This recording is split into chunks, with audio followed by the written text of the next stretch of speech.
Hello, hello, hello, everybody, and welcome so much to Arc 2, Session 3 of our odd transgender person of color led 100% homebrew, non-colonial, anti-orientalist Dungeons & Dragons 5th edition live-streamed actual play campaign. We're so happy to have you here. I have some ominous music going on in the back that I'm gonna pause right now. Don't worry about that, PCs. That won't be relevant anytime soon, right? So hi, thank you so much for tuning in. It's so great to see all of your non-existent faces. Let's just get things started, as usual, with a quick round of introductions. My name is Connie. My pronouns are they, he, and she. I am the GM and executive producer behind Transplanar RPG. You can find me on Twitter at @ByConnieChong, and also with Magpie Games' curated play program, where I GM Masks: A New Generation.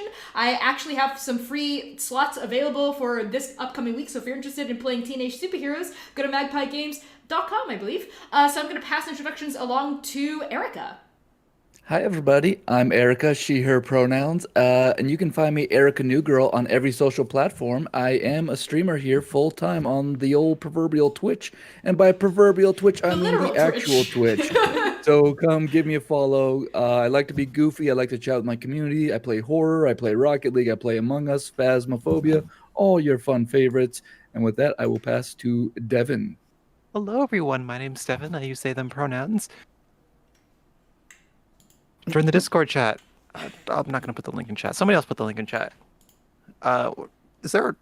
Yeah, that's where I'm most active. You can't really find me anywhere else, but join the Discord. We have a great community where you can talk about the campaign, talk about your feelings, post pictures of your pets, post pictures of your art, especially your fan art, but also your regular art too. And all sorts of other fun stuff. Post memes. We always love memes. We love memes. Trans not and to queer be content. Not to be the old person and be like, oh, you kids and your memes, but no. That's exactly what we're pretty I'm like. dank. We're pretty dank. Yeah, I'll pass it on to Max. Hey y'all, I'm Max. I go with they, them pronouns. You can find me on Twitter at Starchmonger and also on Instagram at Starchmonger, where I post pictures of my foster cats. Aww, so because cute. that's all my life is now. Kitties. I'll pass it to C. Okay, cat boy. Hi, my name... You're one to talk. Oh my god. Oh my god, how could you? Hi y'all, my name is C. I use they, them pronouns. I am a dancer, digital artist, and now I am also a Twitch streamer. Oh my god, what is that about? You can find me on Twitter at PieSharpArt or here on Twitch on my brand new solo streaming channel at pie_sharp. You can click my name in chat. Also, if you want to find me there that way. Yeah, I am super excited to start doing some solo streaming for myself, which is super, super exciting. I will be doing my regular art stream, which is usually on this channel at 2 p.m. Tomorrow, on that channel. So if you'd like to drop me a follow, I would appreciate it so much. Thank you for being you, and for me for being me. Connie, start talking. Yes, okay, so as a reminder, you can now access our full schedule by using !schedule in the chat at any moment, and all of our chat commands that we recommend are right down here above our sub goal. So use any of those at any time. We won't shame you for it. We encourage you to do it. So as a quick rundown, Sundays at 2 p.m. US Central Time. I will shame you for using the schedule Chat command. shame. I will chat shame you for using the schedule command. Sundays at 2 p.m. US Central Time, C does a beautiful, wonderful art stream where they do take requests. One sub is 1 10-minute doodle. It's super worth it. Tuesdays at 7 p.m. US Central Time are our video gaming nights where we play a range of video games anywhere from Overwatch to Overcooked to Minecraft, which me and Erica and C despise, but Devin and Max insist upon playing. Stardew Valley, The Sims 4, any number of games, Hades. I might even start streaming Skyrim with a ton of mods. Thomas the Tank Engine mod for dragons, we'll see. And every other Thursday at 4 p.m. US Central Time is One Shot Wonders, where our cast takes a break from Dungeons & Dragons to play a one-shot of GM-less, low-prep, and or indie tabletop games. And of course, Saturdays at 3 p.m. US Central Time, that's right now, we play our main D&D campaign. And finally, on the last Wednesday of every month at 7 p.m. US Central Time is our sub-gaming night, where we game with our Twitch subscribers live on stream. So tune in for it. That would be for January. I think last month we played Jackbox Party Pack, and that was a lot of fun. A lot of audience members for that, and it was just a ton of fun to see everyone get involved with that. So moving on, C. As a reminder, as always, you can check out our promo partnerships with other trans, queer, and BIMPOC-led streams, pods, and projects by using the ! Promo partners in chat at any point. We're also excited to have our official merch store up and running, and you can use the ! Command merch, the ! Merch command to get to that place, which is Redbubble, where you can buy stuff that has our logo on it, and hopefully soon that has other stuff on it. Not just our logos, perhaps some branded fan art, ooh, or official art. Well.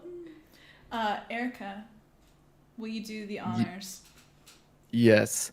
Here at Transplanar RPG, we love to acknowledge everyone who has subbed, gift subbed, resubbed, donated, given bits during Arc 2, Episode 2, C's art stream, and our solo gaming nights.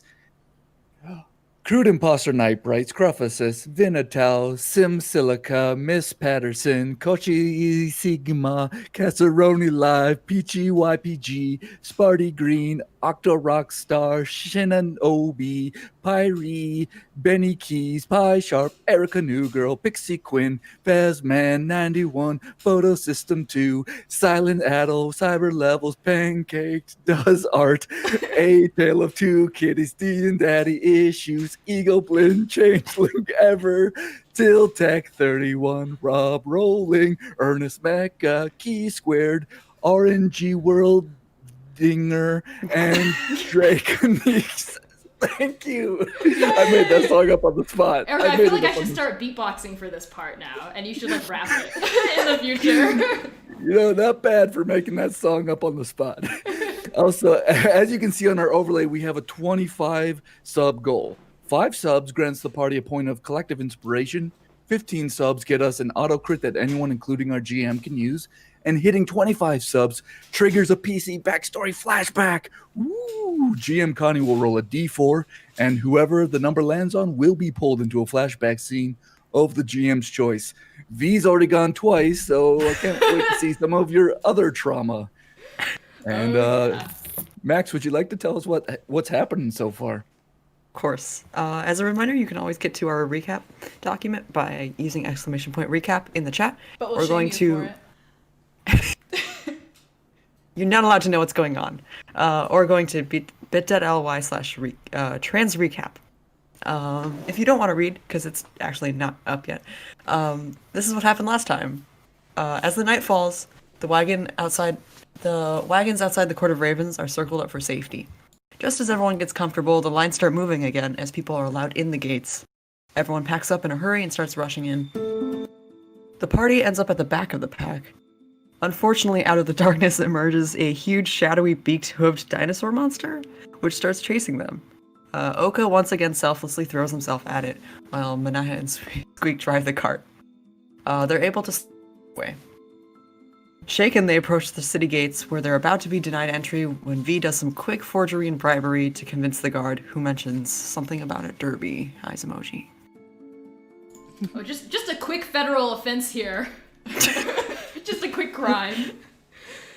Okay, I mean, what's one more on the docket, really? At this point, really. Devin. Hello, my name's Devin. I use they, them pronouns. You can find me on our Discord chat. What an As always, automated response. It's like we're well trained. So as always, we have titles our episodes come from poems by BIMPOC and/or trans non-binary poets. Today's episode title is non-applicable. Insert title here from the poem. Insert title here, and the full verse reads: Devin, insert what? whole verse here, because you didn't give it to me. What? No, Where is it? It's in live chatter. Oh. Where? No, it's not. It's not. I missed it. Okay, there it is. I just dropped it.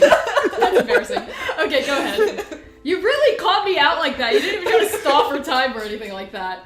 Now I know where your true loyalties lie, Devin. Not to me, which is the problem. It lies in the truth. Information. All right, Devin, go ahead and read it. All right, so the title of Arc 2, Episode 2 is "And the Bones Dressed in Black," which is from the poem "The Man in Black," from the Malevolent Volume by Justin Philip Reed. I thought that was the end of the sentence, and I guess it wasn't. The full verse reads, "There is time for this. I have it. I have been storing the cold in my bones for you, and the bones dressed in black. My drapery of hairs and hides hides a pocket where lies folded the vast wild potential of my killing tool to catch light." Good verse. And I actually have the book of poetry right here. I believe maybe some of our viewers have even bought it, but it's really, really good. It's called The Malevolent Volume by Justin Philip Reed. I think it's out now with Coffee House Press. Fantastic press, fantastic author. He's like a black, I think, like queer man who is just so, so good. Very, very poetic. So, moving on to the session itself, let's get started, shall we? 17 past, rolling quickly. So some content warnings for this episode may include suicide, fantasy violence, death of loved ones, friends and family, emotional trauma and baggage, cults and cult-like behavior, anxiety and panic attacks described in detail, poverty and classism, a refugee crisis, natural disasters, and economic injustice. As a reminder, you can access content warnings at any time using !CW. So without further ado, let's begin.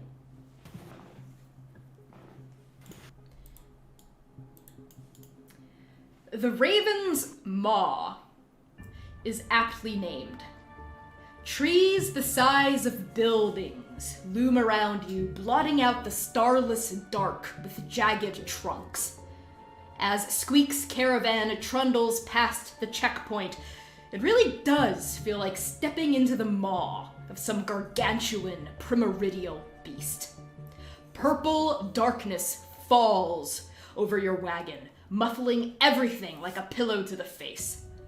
The squeaky left wheel, the grunting of the hippos, the jostling of crates and chests, all fades to the background, overrun by the sound of silence and splashing water.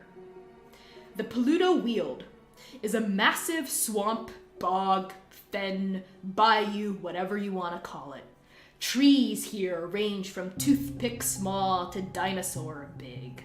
The shadowy quiet punctuated by the buzzing of bugs and distant cawing of birds. Clusters of vines and mushrooms glow against tangled roots. The spongy road, if you can call it that, soon comes to a stop at the mouth of a wide, low river, in the midst of a sprawling settlement of tents and wooden platforms that has been hastily erected to support this influx of immigrants and refugees.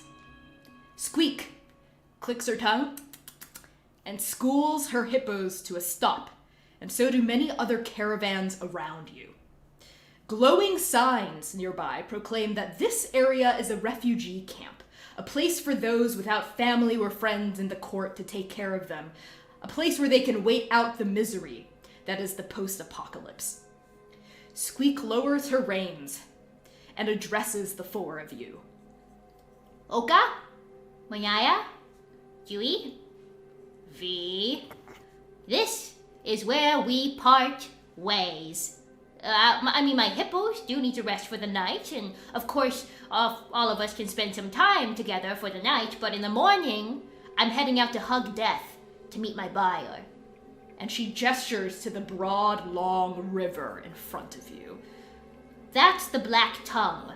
It's a river that winds through the entirety of the Peludo Weald here in the court. If you want to get places here, you need a boat or a hippo, or maybe both. Manaia, I know you're looking for answers about where your parents might be. So if I were you, I'd go to Green Open Water. It's a village on the other side of the court from here, where the docks to the Sigourney Sea are. If anyone knows where your parents are, it's probably the sailors. But it's been quite a long time, so I'd look for leads there if I were you. As for where, and she leans in at this, looks around to make sure no one else is hearing, the Raven Queen's echo might be, I'd try the Weave-Spun Nest. It's a holy site, deep in the Weald, but it's heavily guarded, and only Raven priests are allowed near it, so you have to figure out how to do that without pretending to be a Raven priest, V. They don't take kindly to imposters here. And you should put that chrysalis jacket away. 2, sacrilegious. Might get targeted. Okay. Any questions before we settle in for the night? Out of character, can we go over some of those place names again? Yes, I'll give them to you. I just sort of dumped some info on you. I So am writing so fast. So the Black Tongue is the name of the river. The primary waterway has tons of offshoots and little rivers branching off of it that sort of like can take you anywhere in the Pluto Weald, basically. This is like a water town. A water country, really. And then Squeak also mentioned that she was going to hug Death to meet her buyer. And she suggested, Manaia, that you go to a village known as Green Open Water, which is on the other side of the court, basically on the other side of the country. And finally, she thinks that you can start looking for answers about where the Echo of the Raven Queen, similar to when you saw the Echo of Utabathi, deep in the Ujva mines, might be at the Weave-spun Nest, which she described as a holy place, sort of in the center of the Pluto Weald. Is that in the center of the continent? Yes, in the center of the country. Yeah. Yeah, the country's kind of oblong, almost like Florida a little bit is like the shape of the court, and like between the mainland and the Court of Ravens. But please, and it's also kind of a swamp, but like don't relate the two too much, please. We're in Florida. And of course, the boundary waters is the saltwater inlet that separates like this curved part of the court from the rest of the mainland. And the boundary waters open out into the Sigourney Sea. Okay. Everyone good in terms of notes? Got your notes and your oats down? Chomping on them, my little horses? Based on Florida. Got it. That is not canon, okay? That is all. Please, for the love of God. They're all based off of, real life cultures, including Florida. Represented cultures, Non-colonial, anti-orientalist Florida. You really undid all of the work to Stop! get us in the world. Now I'm just thinking we're in Florida. This is horrible. If anything, it's more like Louisiana. Like the Louisiana Bayou is what I was sort of drawing on Southern culture a little bit here. Okay. Are any other out of character questions before we jump back in character?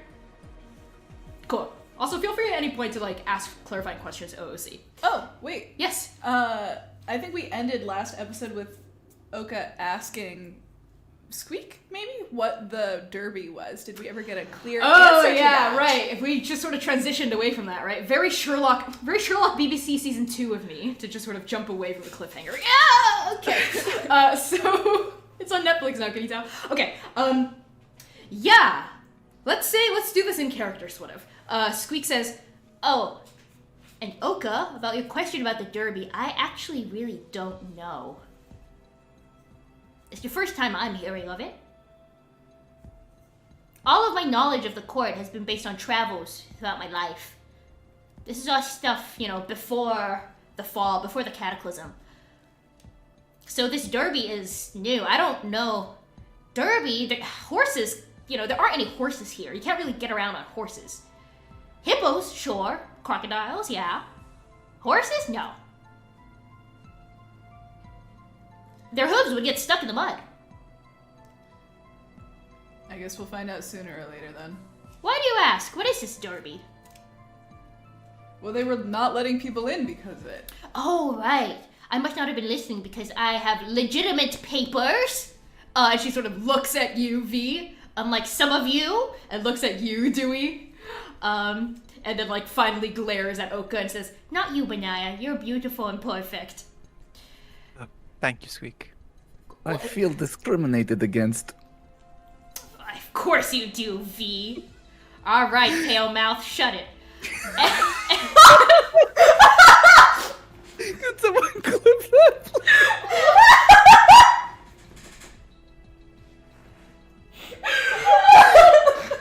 Okay, what is going on this episode? It's so chaotic.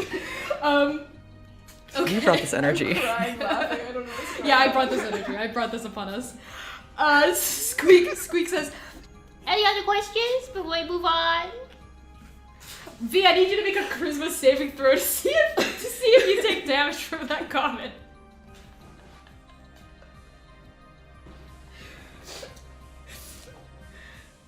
You're You're muted. You're muted. Does a 23 work? Yeah, okay. It glides off of your shoulders, but you're left with a little bit of guilt. Just a little bit of pale guilt. Nibbling at you. Yes, that's. I can live with that. Okay. Any other questions? The hippos are pretty tired. When should we meet you? Well, I was hoping that we could pitch a tent together. And if you had any final questions in the morning, maybe I could answer them, or... As for getting on our way back to the doctor's. Oh, yes, of course. I also am in communication with Dr. Eluso, so whatever you tell them, they'll make sure to relay it to me. Okay. You still have that bowl, right? I didn't drop that. Okay. And you have that gem of true seeing? Turns to look at you, Dewey, because I believe you're the one who has it, right? Yep. Okay, Still good. have it. Good. That should be able to help you at least to find the Raven Queen. But only do it if you feel like she's near. Or for whatever reason you would want. You know, finding out the true nature of your assassin or whatever. I still have both uses on it. I don't know what you're talking about. Oh, Dewey, it's not a good idea to lie to your friends. Anyway, Diamond's getting a little huffy, so I need to give her her snack before she lays in for the night. And Squeak sort of drives the hippos toward like a little fenced-in pen, like a hippo pen, that actually feeds out to the Black Tongue. So like people's hippos are able to like graze and hunt during the night, sort of let out to roam, and then they come back in the morning. So she starts like driving her hippos there. She starts like undoing the tack and stuff, and starts pitching a tent nearby other people's tents. So what do the four of you do before you wind down for the night, or do you just want to get to bed or have scenes with each other to talk? This is not my character sheet. I'm sorry, this is... Whose character sheet is that? Akeha's. It's the one-on-one D&D campaign I've been running with C. This is true chaotic energy tonight. And I'm feeling the chaos in this Chili's tonight. Manaia was looking to talk to V. Okay, so Manaia and V we can have like a quick scene between the two of you in that case. Okay, so let's say while Dewey and Oka are helping Squeak like set up the tent, Manaia, do you sort of take V to the side? Yeah, V, do you have a moment? Sure, what is it, Manaia? I need to ask you something. All right. And Manaia kind of looks away from the group as if to like ask for some privacy. Sure, let's go for a little walk.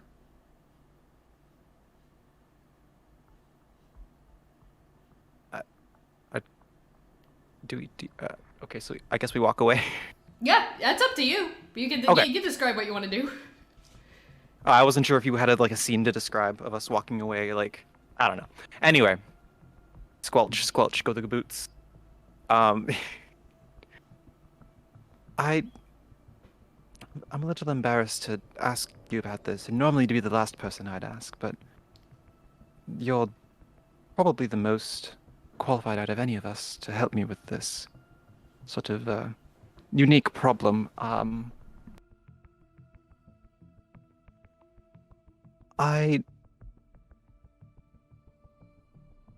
So you know I made a deal with the Princess of Leaves. Yes. I've spoken to her a couple of times, twice to be exact, and I've tried every night to communicate with her or to try to cast magic or anything, but there's nothing. And well, you're the best magic user I know and can, well, hesitate to say trust, but I do trust you. Well, imagine this whole time I thought you were going to ask me how to break into see the Raven Queen. Oh no. No, I should have known cross the better bridge when than we get to it. yes. Magic is a strange thing. Being with the weave, it's not about being in here in your mind trying to conjure things out. You almost have to relax into it. You have to allow the power to flow into you. You're trying to contact this person, and I want to cast magic because, well, she was my mother's patron, and my mother's told me that when her power grew, she was able to communicate more and more with her, with the princess, that is. And eventually, the princess was able to manifest herself, really, like, appear outside of her. And I think if I try to use magic more and I grow more powerful with it, I might be able to talk to her and, well, learn more about be able to talk to her. understood, friend. Understood. I think it is important to start small, little things. Being able to create a light is very small for me, but through doing small things, I now can create fireballs. You've seen what that can do.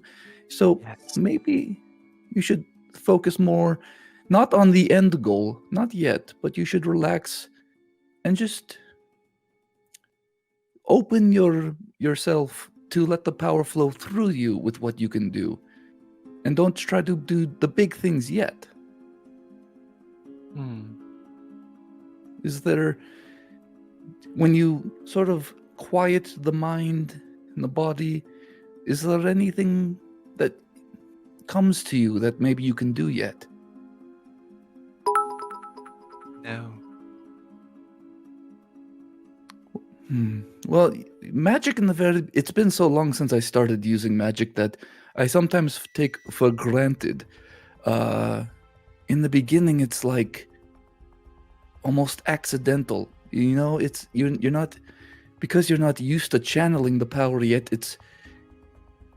You sort of have to allow moments of great need where you aren't even trying to do the thing, but you will, because you're really invested in something, you feel it flow through you, and suddenly, poof, you make lightning pop, you make I already rays. tried that though.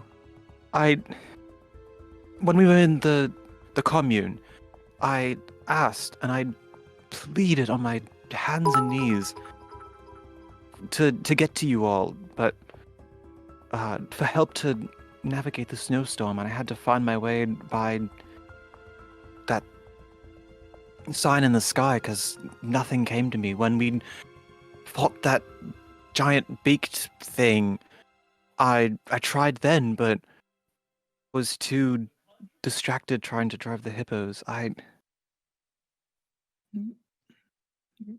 Don't beat yourself up too much, friend. Maybe, I was never one who required something outside of myself for magic. Like, I'm not a cleric or anything like that. I've never needed these gods to do magic. It just has always flowed through me. So maybe we just need to, maybe you just begin simple by doing acts of service for the Princess of the Leaves. Maybe you just, without having the magical reward, maybe you should give in ways to the princess, whatever that means to you. It was the princess who taught my mother how to use magic.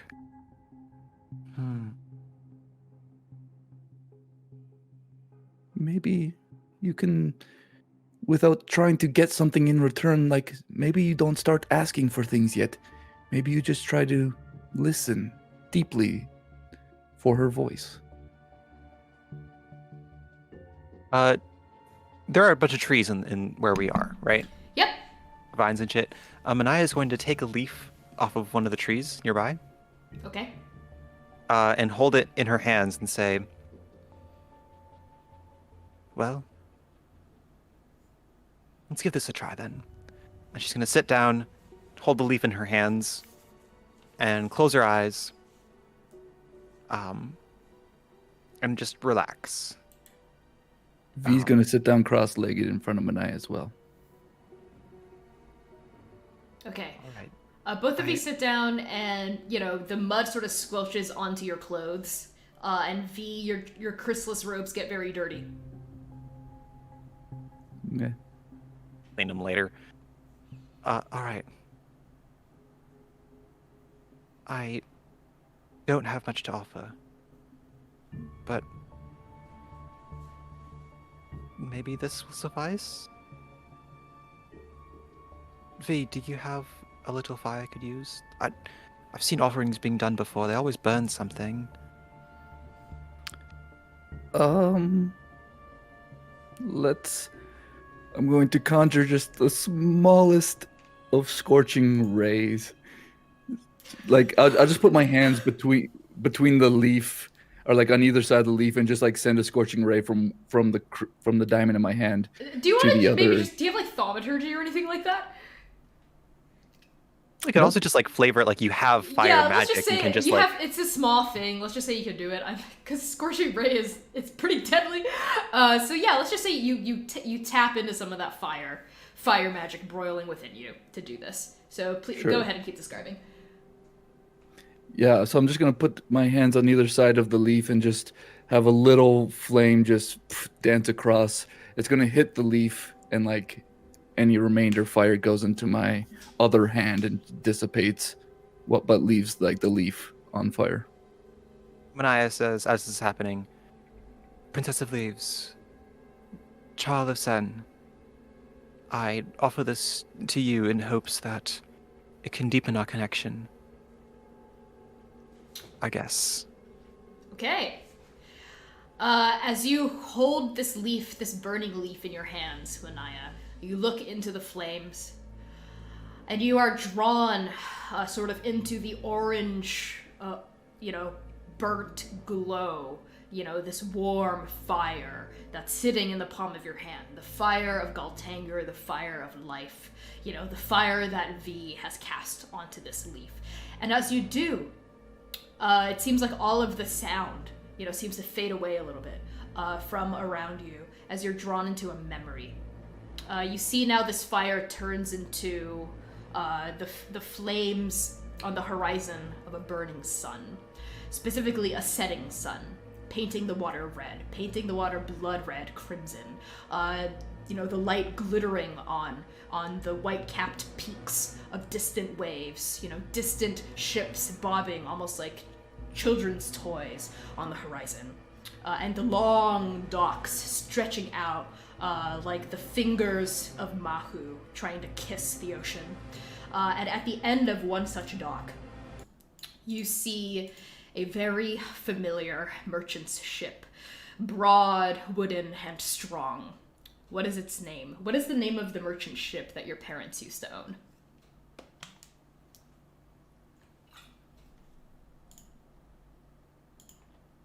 The Ocean's Thread. The Ocean's Thread. That's a good one. Let me write that down. See, you're making me take notes too now. I just made that up. It's a good one. The Ocean's Thread. What is the masthead? What is the what's the prow? The prow is fashioned in an image of Mahu. Look, sounds good. A woman riding the prow with waves for hair, looking out graciously, proudly, and excitedly at the open ocean where she belongs. So the Ocean's Thread is docked there, and there's like a ladder, a gangplank allowing sailors to move crates on and old crates off. And your parents stand before you, Manaia. 7 years ago. How old are you? 10. 10 years old, young Manaia, standing there dressed, in comfortable clothes, not anything fancy, but not rags either, because your parents, while not extremely rich, they're comfortable. They have enough money to afford a good life, a good education for you, a good childhood upbringing.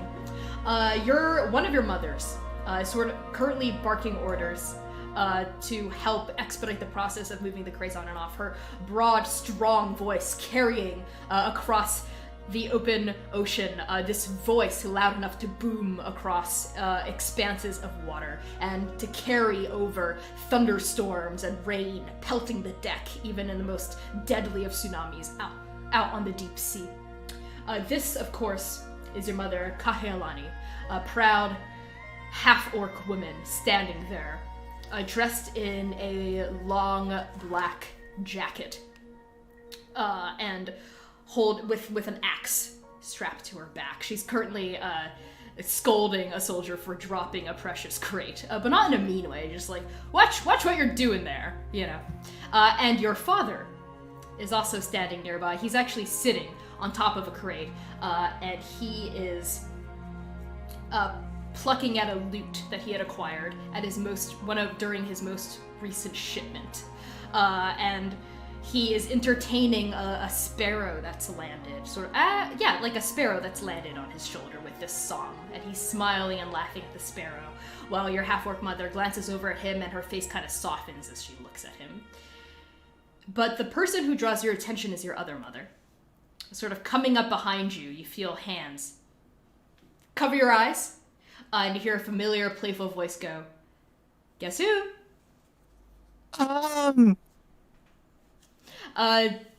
You're spun around, the hands lift, and you see the big smile breaking across Nali's face. Extremely dark-skinned woman with this beautiful sort of shock of black hair and these eyes that are sort of speckled with green and orange, stardust almost in her irises.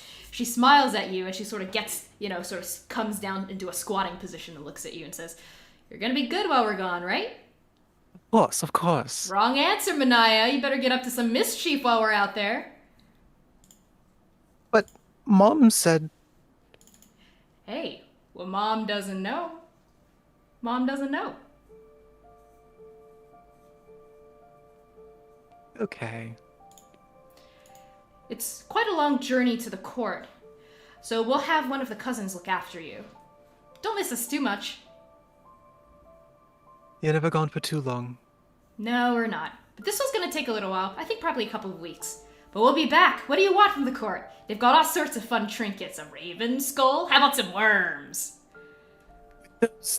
Those fun swamp fish. Oh, you want a fish? They're so wiggly, and I've always wanted a pet. A pet fish? Well, okay, Manaia. How about a big old toad? A big, ugly, mean toad. As long as you can make it look like a fish. Okay, fine. You know what? I'll get you the ugliest fish I can find, and you can love it. How about that? Mom! It's just the absolute with warts on it. Peeling scales.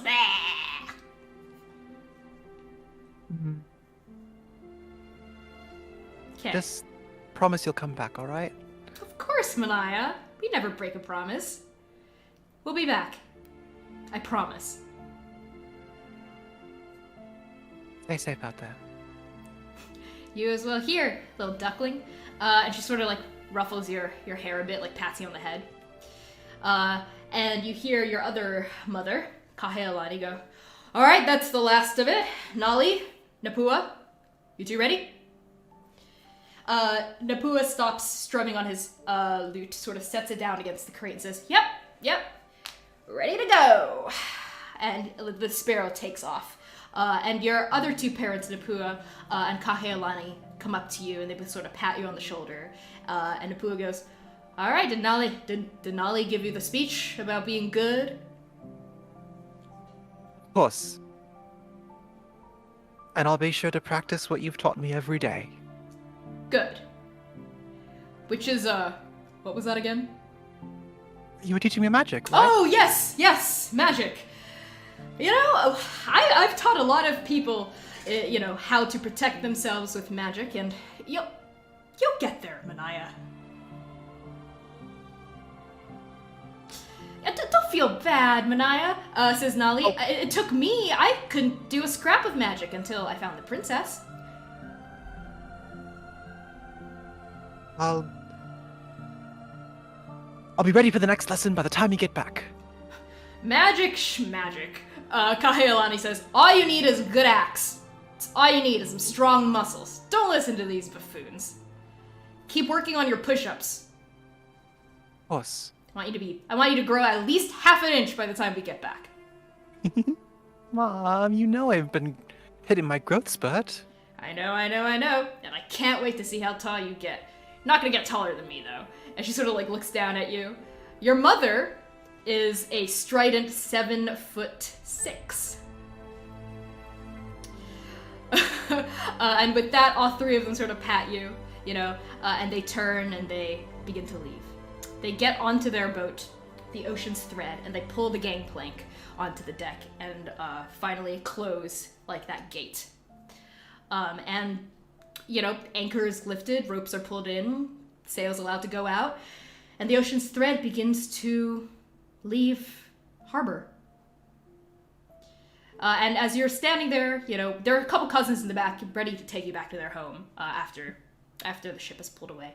Standing there at the end of the dock, what is the last thing you think to yourself, not knowing that this is the last time you'll ever see your parents? Manaia has run to the edge of the dock as the boat is pulling out, as the Ocean's Thread is pulling out, and is sitting at the edge, waving her arms. But as the ship pulls out of view, her thoughts go to happy places. She readies herself for the couple weeks that she's going to be without her parents, and is going over what her parents have taught her in magic, in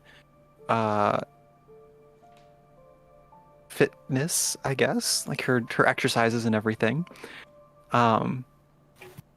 and is just like, all right, 3 weeks, I can do this. And now we go back to you, Manaia. Hundreds of weeks later, staring at this leaf on fire, as there's only silence in your head and no response from the princess.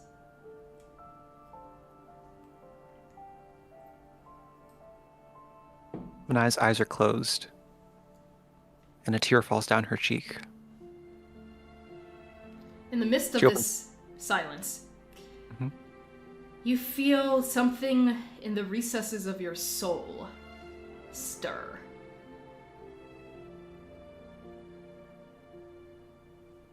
No voice, just movement.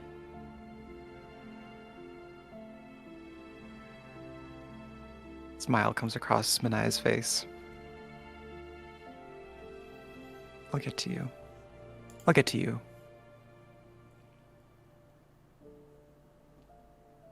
She opens her eyes, the leaf burned down. Thank you, V. I'll be practicing every day. Glad I could help, friend. Sometimes magic comes to us in ways we don't expect. Say that again. Go back to camp, it's getting late.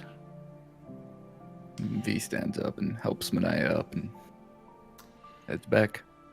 The tent is sinking, just a little, into the mud. Oka and Dewey and Squeak have tried their best to keep it from sinking even farther into the mud, but it appears tonight the five of you are going to have to be okay with getting a little dirty, down and dirty, in the sleep. Oh, this, Squeak, I thought you've been here before. You're supposed to tie them up to the trees. Wait, up to the trees? What? That's actually So a they good don't idea. sink into the mud? Don't be rude, she can't get up there. What? Not all of us are 7.5 feet tall. Well, you can fly, so if you haven't helped her yet... I was getting to it. Let's retie these tents. Okay, as you help Dewey and Oka retie the tents, Oka, you look like you wanted to say something. Oh no, I was just gonna bitch about the tents. Okay. That's just fair. imagine Oka bitching about the tents. Yes, we imagine Oka vividly bitching with many colorful words and insults slung about, causing quite a few heads to turn and growl at you, and a few mothers to clap their hands over the ears of their children. But finally, you're able to keep the tent upright and out of sinking into the mud. Oka and Dewey, was there anything the two of you wanted to do before turning in for the night? Oka, are you still trying to keep watch for the night and sleep during the day, or are you stopping now that the journey's over? Oka technically still has a level of exhaustion. You do. You need a long rest to lift that. I think that they have just kind of, as the tent has been going up, and like taking some pains to like rifle through like the little bits of like, you know, like cotton and stuff that they would, like bandages that they would have for their wounds, you know, and just kind of like wiping at that, you know. Mm-hmm. And if, you know, Dewey is around, I think they'll maybe offer, and to Squeak as well, that I don't think I'm going to be much use keeping watch tonight, although it seems like there are plenty of eyes in camp to take care of that. We'll be all right. Mm-hmm. Is the tent ready yet? It's ready. Okay. There's a bedroll with your name on it, Oka. Literally. Don't sleep in mine. I wouldn't dream of it, Squeak.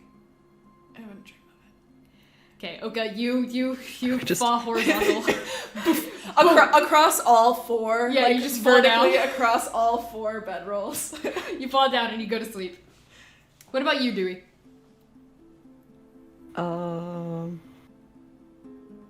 Dewey's super shaken from all that's gone on today.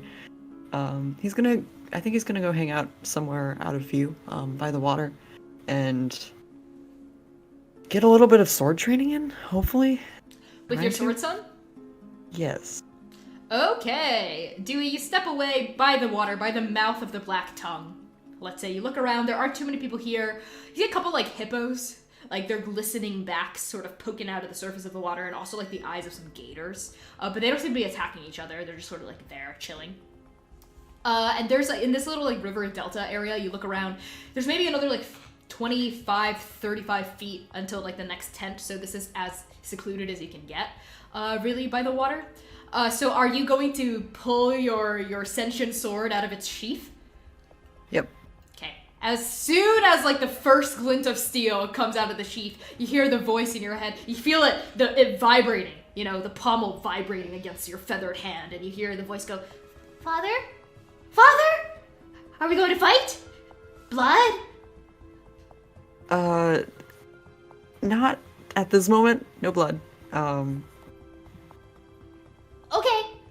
But I think we Okay. should get to train a little bit. Train? Yeah. Really? But, Father, you don't like me, do you? That's not true. I just don't know how to communicate super well. You yelled at me. I know. I'm sorry, but you also can't. You know, please don't, yell into my head as well. That But- hurts. Do you want me to talk out loud? I can do that. Oh god. No, that's okay. We can have our little mind link, but But you want me to keep my mind voice down? yes, that'd be great. And then maybe we can work together a little bit. Well, okay. I'll keep my voice down if you want to train with me. Yeah, let's see what you can do. Whoopee! and the sword sort of, like, flies out of your sheath. Are you hanging on to it? Yeah. It sort of drags you, like, in a circle.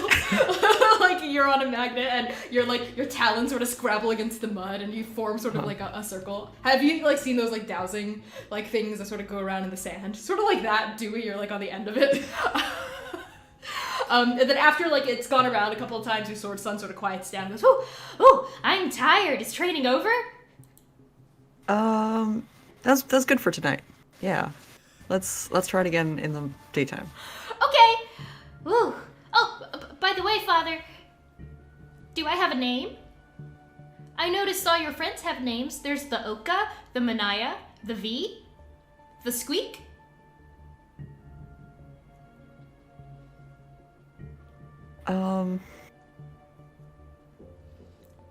I was thinking like Ripclaw, the Destroyer, No, that's okay. I will.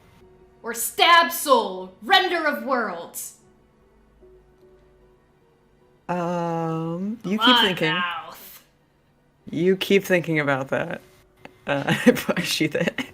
And you just hear like, Ripper of worlds, Render of wombs, Killer of children. You know, as like it goes into the sheath and then it becomes quiet.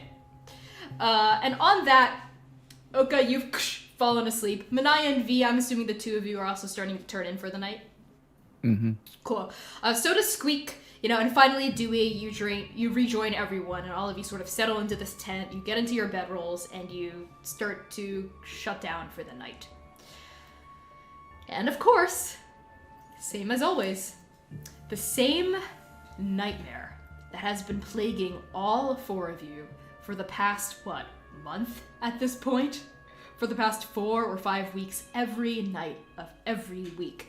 Except for those nights where you stayed up all night and then slept during the day. The four of you have the same dream. A dream of a battlefield, vast, scattered with bodies, blood. The smell of grist and gore in the air. The corpses of your friends, your comrades, your allies in arms. And above it all, silent, unknowing, a stranger. Towering bigger than the world. Dozens and millions of wings. Dozens and millions of eyes stitched to those wings. That's all you can make out. Looking at it brings nothing but static shimmer to your eyes. It is unknown. It is unknowable. It is something that does not belong here. It is here to do something horrible to Andake. And the 8 of you are doomed. And then the 4 of you wake up at the exact same moment at 8 a.m. And as you're groggily coming to, go ahead. I think it would be funny. I think it would if Oka bolts upright at the same time that someone else bolts upright and goes clonk. And you smack your heads. Who wants to smack heads with Oka? Fine. V, clonk, you smack heads. Ow! What? Dude. God, is your head made of a stone? Is your head Steal a made of? gem and put it in there? God, feed. I didn't.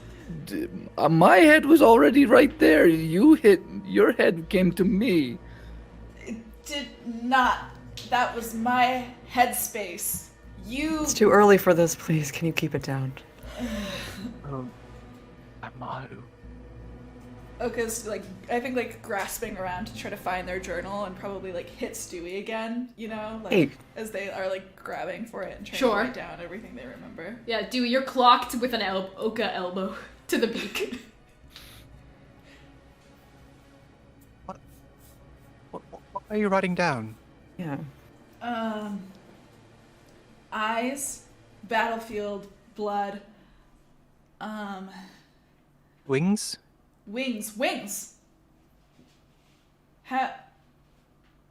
8 of us? Friends? How did you know that? You weren't there for that.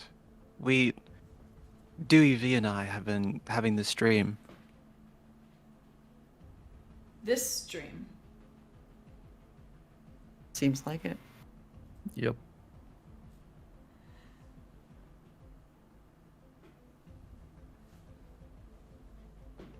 Oh. I suppose your night watches weren't letting you get proper sleep. Yeah, I wasn't having them then. Oka abruptly stands up and walks out of the tent. Okay. Okay. the Someone plan. Manaia else go after follows. her. Go after them. Given everything about who Oka is as a person, I'm trying to look at you through the camera so we're not just talking. Yeah, totally. Given everything, would they know anything about what dreams like that would mean? Yeah, given everything. So why don't, as you're stumbling out, you've just sort of, it's been revealed to you, Oka, that these nightmares have been shared identically with your 3 companions here, strangers to you, until Adolin, of course. Mm-hmm. So why don't you make me an Arcana roll? Rolling dice. Roll the bones! First roll of the session. Natural 20! Holy shit! What the fuck? Damn right. That's why I keep them on 20. That's why. And with my Arcana, that is a 22. 22. Okay, so with a 22, Oka, you're walking out like maybe this is like a Christopher Nolan shot. You know, as you we just see the tent flap open as you storm out. It's like a continuous shot, right? And then we see Dewey come out and Manaia come out, but we're close and we're tight on your face, you know. And then we pan a little bit and we see you stomping out. Where are you going? Where are you just walking without care for where you're without headed? purpose? Okay, then I'll decide. Yeah. So your feet sort of bring you into a cluster of marshy sort of cypress trees, and you begin to enter a watery area. Water starts going up your boots and up to your calf. Do you continue this direction? Or I do think you I'm tread? still barefoot. Okay.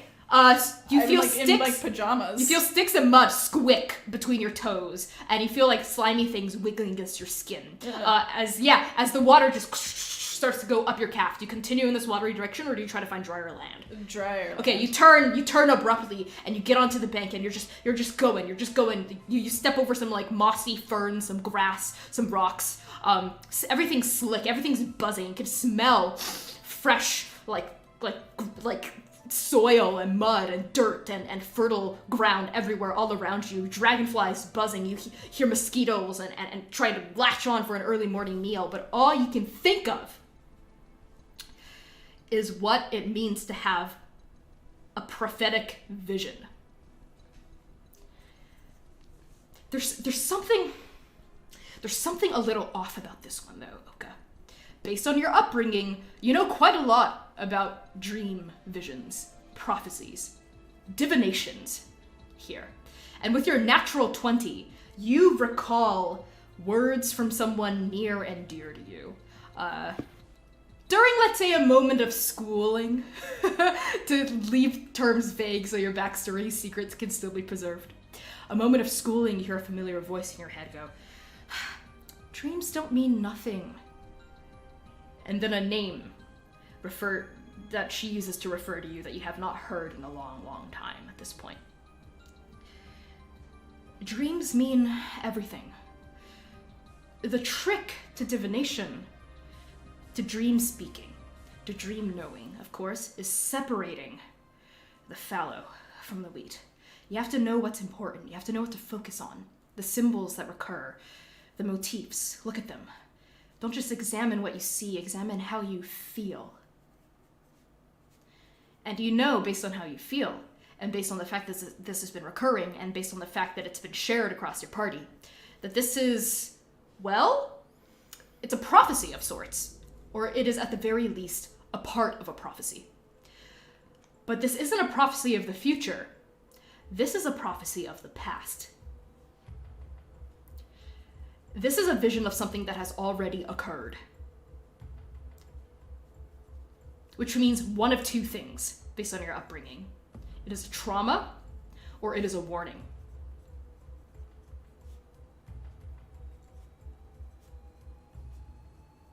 Either way, your body knows something that your mind does not. It is shaking, it is shivering and sweating. You come to a stop, sort of on a mound, overlooking a pond and the Black Tongue. And that's where Dewey and Manaia catch up to you. What happens? Okay. You gotta be careful out here. You could have drowned. Are you okay? Drowned? You almost walked straight into a rather deep part of the swamp. That's fine. That's fine. That's totally fine. Okay, what's going on? What's going on? What's going on? And they're like pacing, you know, a little bit like back and forth. What's going on is that have you never had these aren't dreams. They're not a dream. It's not a dream. It's not just a dream. What do you mean? What? It's a memory. That part cut out. Say that again. It's a memory.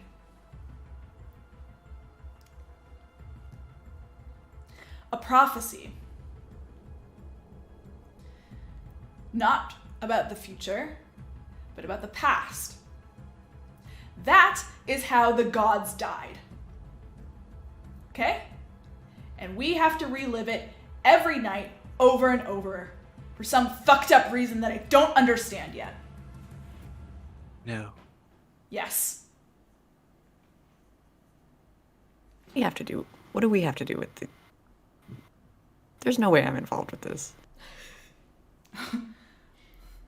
Surprise, Are you a god? Stardew. Are you a god? I'm certainly not. Surprise, Cardew. I don't think the gods care as much about our suffering as we wish they did. You are involved. If you're dreaming, you're involved. At this point, V walks up. She's been coming, but just walking slowly. So she's finally caught up to the group. Maybe treading carefully through the mud. Yeah, Yeah. avoiding the brambles and the thistles that Oka now has like poking all over their body. Mm-hmm. So Oka, as you're taking all this in, right? More information is settling into you. Like after you've stirred up, you're all stirred up now, right? You're like a pond, the pond you just splashed into. You're all stirred up, and now that the commotion's gone, now that the stimulus is gone, all that sediment's beginning to settle down. And as this knowledge is settling down into your head, even with your nat 20, Oka, dream interpretation is not a skill of yours, unless you say it is. It's not. Yeah, it's not. So this is what you can parse together with your nat 20. You know someone else, you know several people, however, who would be able to tell you exactly what this means. Fuck. Fuck. Fuck.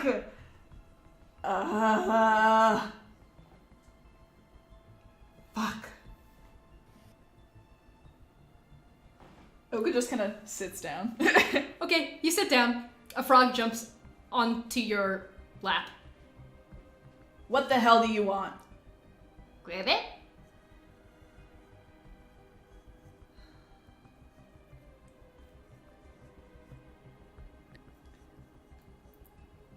Dewey, do you have any parchment?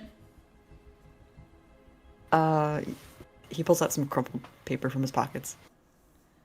Oka's gonna write a letter. Okay. In the middle of the swamp, sitting cross-legged with a frog in your lap, and your friend I standing shoo over the frog you. away. Yep, the frog I jumps insult off. the frog until The it jump- leaves. you yeet the frog away. It goes as it like cartwheels through the air and it splashes into the black tongue. With your friend standing over you, you take out a quill, take this piece of parchment, straddle it against your leg, and you write. Hey. And Manaia sits in front of them. Use my back. It's a little better to write on. You are literally too good for this world. But Oka does it anyway. You put the parchment on Manai's back, quill to her shoulders, and you begin to write. And on that, we are going to take our 10-minute break. So what is Oka going to write? How do they know people who can interpret dreams? What's going on with this freaky prophetic dream? And where are we going to go next? Down the black tongue. Down into the throat of the raven. Can you tell that I've been listening to see you playing Assassin's Creed Valhalla a lot? I do not know what you're talking about. Either I feel it's my ADHD. It's pinging things into my brain like aliens. Okay, so we'll be back in 10 minutes. We love y'all so much. Thank you so much for the fucking hype train. Gabe James Games, Crude Imposter, Nightbright, like Fazman91, like everyone who gave bits, you know, like donated, like gave subs, like holy shit, thank you so much. We have a nat 20 auto crit on the board. If we get one more sub, we'll also have a point of collective inspiration. But wow, y'all have already given so much. Thank you so much for that. We really appreciate it. We'll be back in 10. Enjoy some of this fan art. We love you. Back in 10. See you.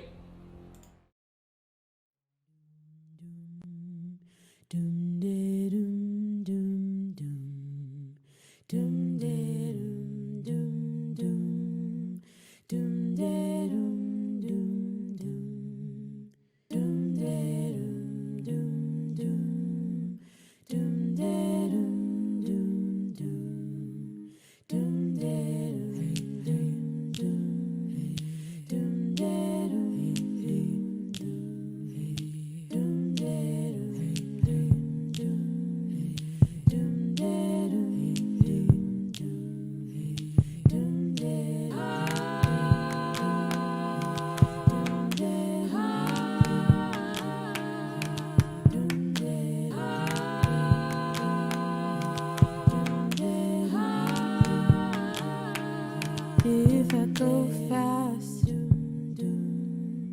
instead of slowly,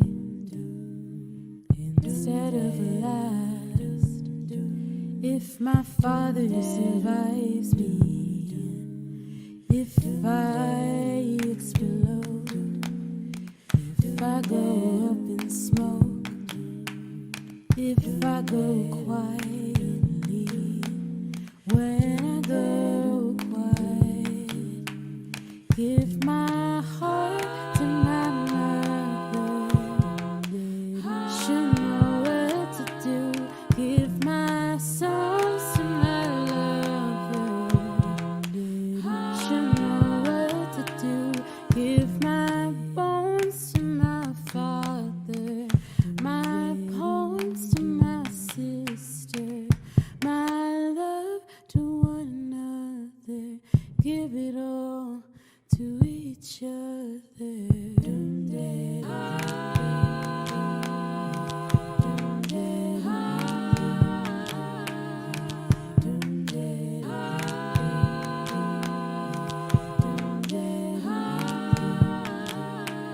And I suppose the soul can go to the children. I suppose the trash can go to the museum. I suppose the dreams can go in the casket. I suppose the blood will go where you ask it. Will go where you ask it. Will spill where you ask it. Will spill where you ask. I'll spill where you ask. I'll spill where you ask. I'll spill. I'll spill. I'll spill.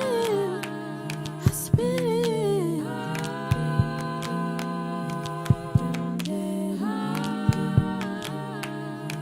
I was once the tree, and I was the paper. I was the hair, and I was the razor. I was the leg, I was the table. I was the cloth, and I was the indigo. And I was the indigo, and I was the indigo, and I was the indigo, and I was the color girl, and I was the color girl, and I was the color girl, and I was the color girl, and I was the color girl. Doom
soul.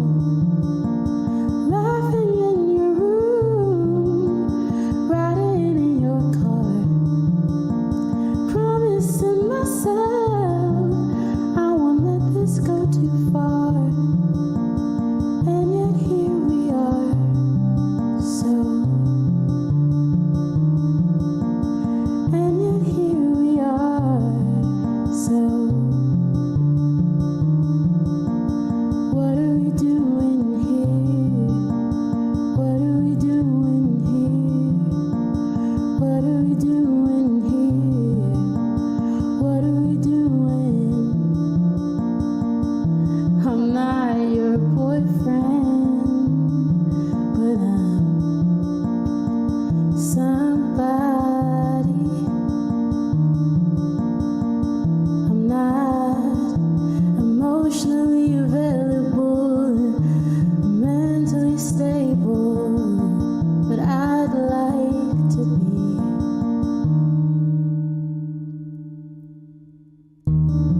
be the blue light when we're out with our friends, be the blue light asking where the night should end, be the blue light saying come over, be the blue light in the cold on your shoulders, lying in my room, playing solitaire, lying to myself, saying I'm too cool to care, but you're coming over, and you wanna know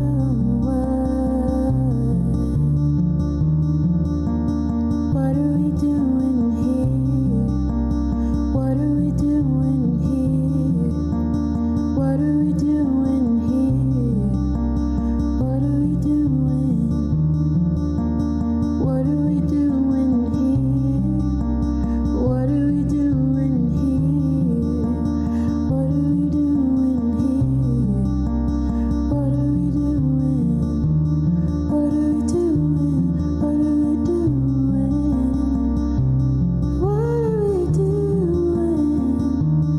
are we doing? What are we doing? What are we doing here?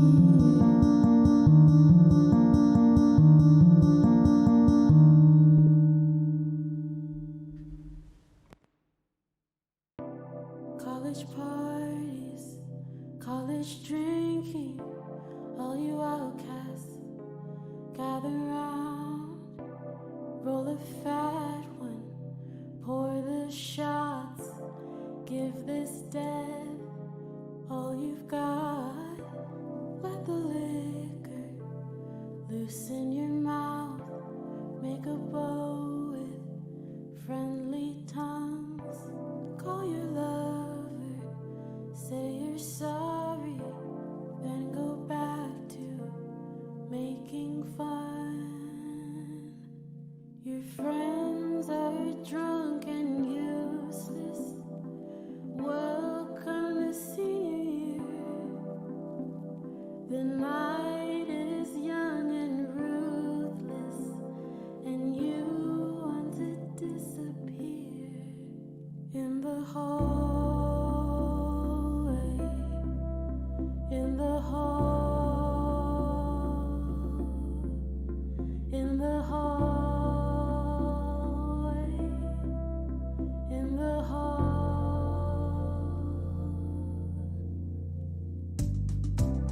You can hear them all around you, broken hearts and blushing sighs. Truth's a hard pill to swallow, but it'll still get you high. I know a faraway land hidden from me by the moon.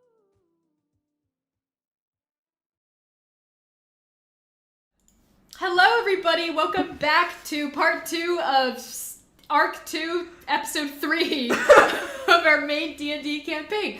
Before we get back into the session, some quick housekeeping things. Let's just go around and do introductions again really, really quickly. Maybe names. Do we do that ever? Names? No. Pronouns? No? Okay, never mind. So hi, welcome back. I'm Connie. The GM, my friend, thank you. Best episode ever. Some content warnings for this episode, in case you missed it, if you're just dropping in now.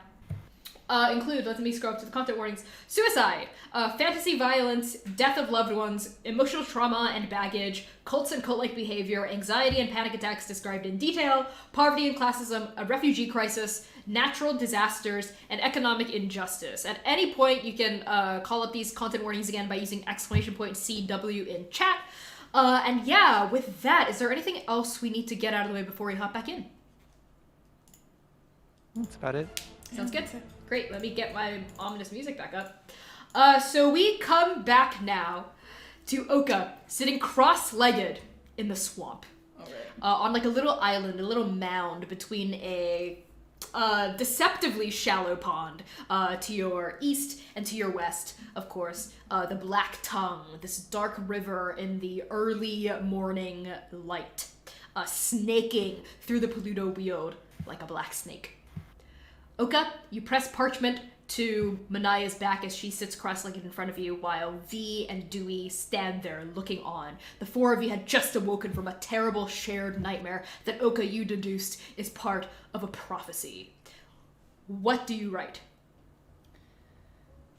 Dear Halo, I'm dreaming about how the gods died every night. And I'm carrying Yudabathi in my body.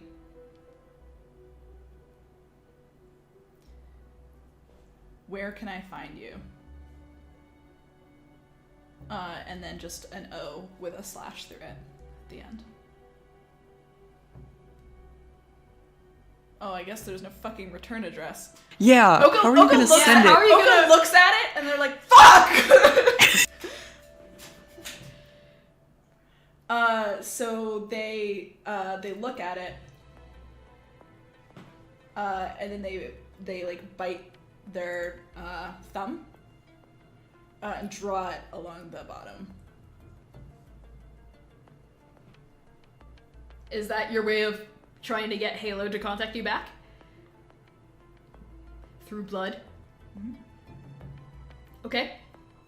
Do you roll up this scroll? How are you sending it? I'm gonna throw it in the river, Connie. I'm gonna wait until we find a mailbox. You look around. It doesn't really seem like a mailbox having place. I'm gonna wait until there's a mailbox. Okay. Does Andake have a post? A USPS or the ASPS, the Andake APS. Postal Service, the APS, the apps. So, I mean, based on what you know of how postage works, there's usually like a box or some sort of like slot you can drop your mail into, Oka. But this is a completely different culture. It is a completely different country with its own rules and regulations for how they get things done. And just the tent, the shanty town, where refugees, are, funneled to go to. You didn't really see a post office anywhere, really. Okay, then I tuck it. Tuck Tuck it it away into in my the bag. okay. You tuck it away. The stimulus is gone. The settlement has settled inside your soul. All four of you, the vestiges of the dream are quickly washing away, just like silt down the river. And save for what you wrote down, it's very difficult to remember even what happened just like 10 minutes ago. What do the four of you do? Okay.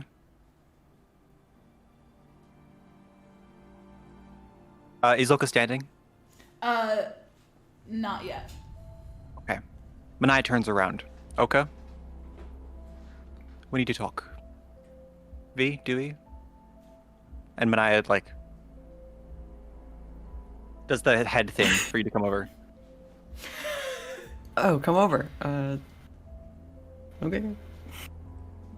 Yeah, You... Go ahead. Dewey, let's go talk somewhere else. We'll have our own. No. boundary. I need you here. No. This is like a motion over to, come join us. Oh, okay. Okay. Misinterpreting signs. Not the first time this has happened.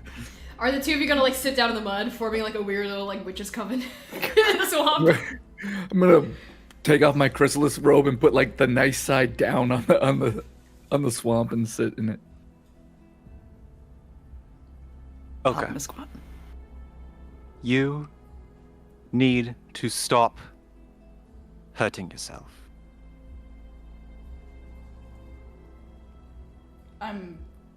What? You... On our way here, you lied in the dirt. You fell. You nearly died. You had the strength to get up. You could have kept going, and you didn't. You chose to stay there. You chose to leave us. And I need you to know that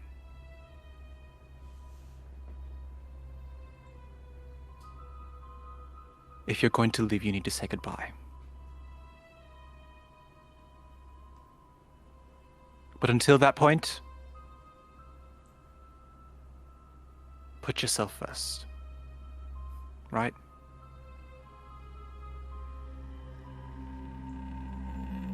The three of us can attest to this. You using Vinash's power for such small things. The mountain was a different thing. But those travelers, they would have been fine.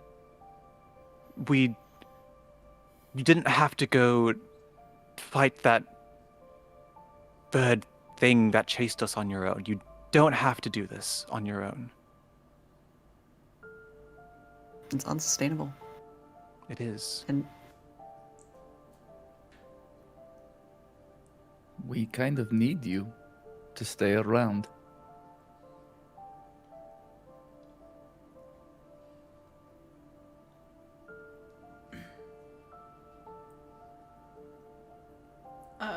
Oko looks startled.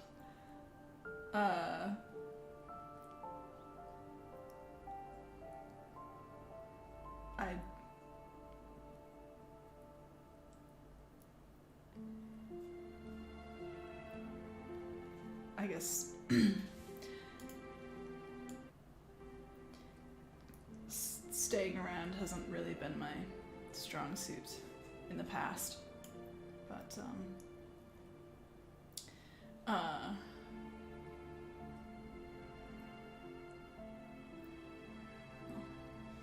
the dream means anything, it means that I'm stuck with you all. So yeah, fine. Yeah. I'll stick around. Promise. I want your word.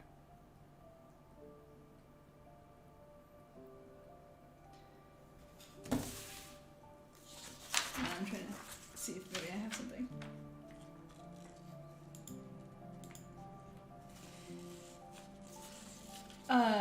Oka's technically still bleeding from like marking the paper. Okay. And you can tell me if this doesn't work.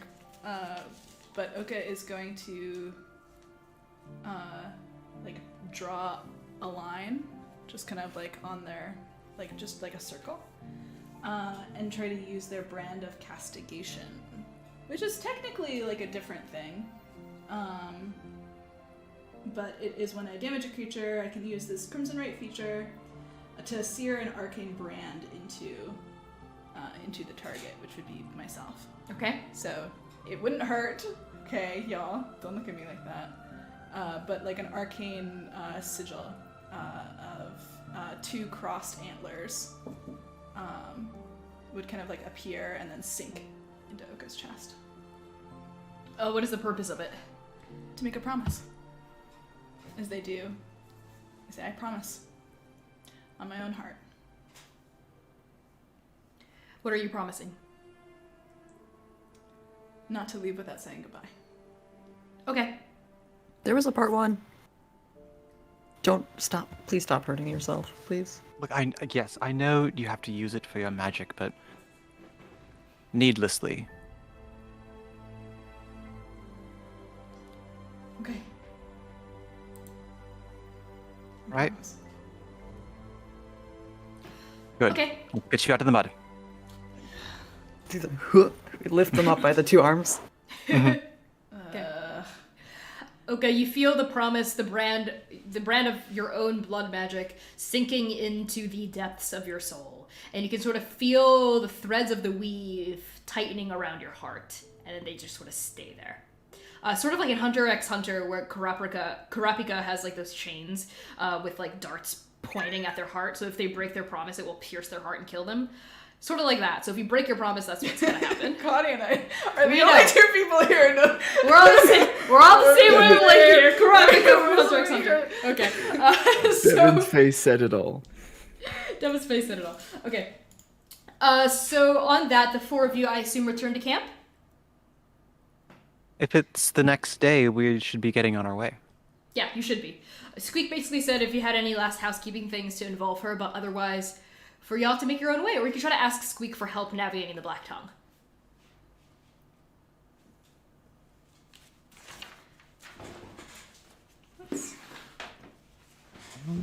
So our plan is to go down this river. So yeah, the Left. river is basically how you get anywhere.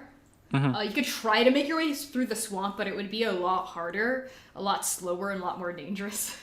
So there's really no reason not to use the river unless there was a specific, like you were being chased or something and wanted to lose them. I don't know. So yeah, Squeak sort of...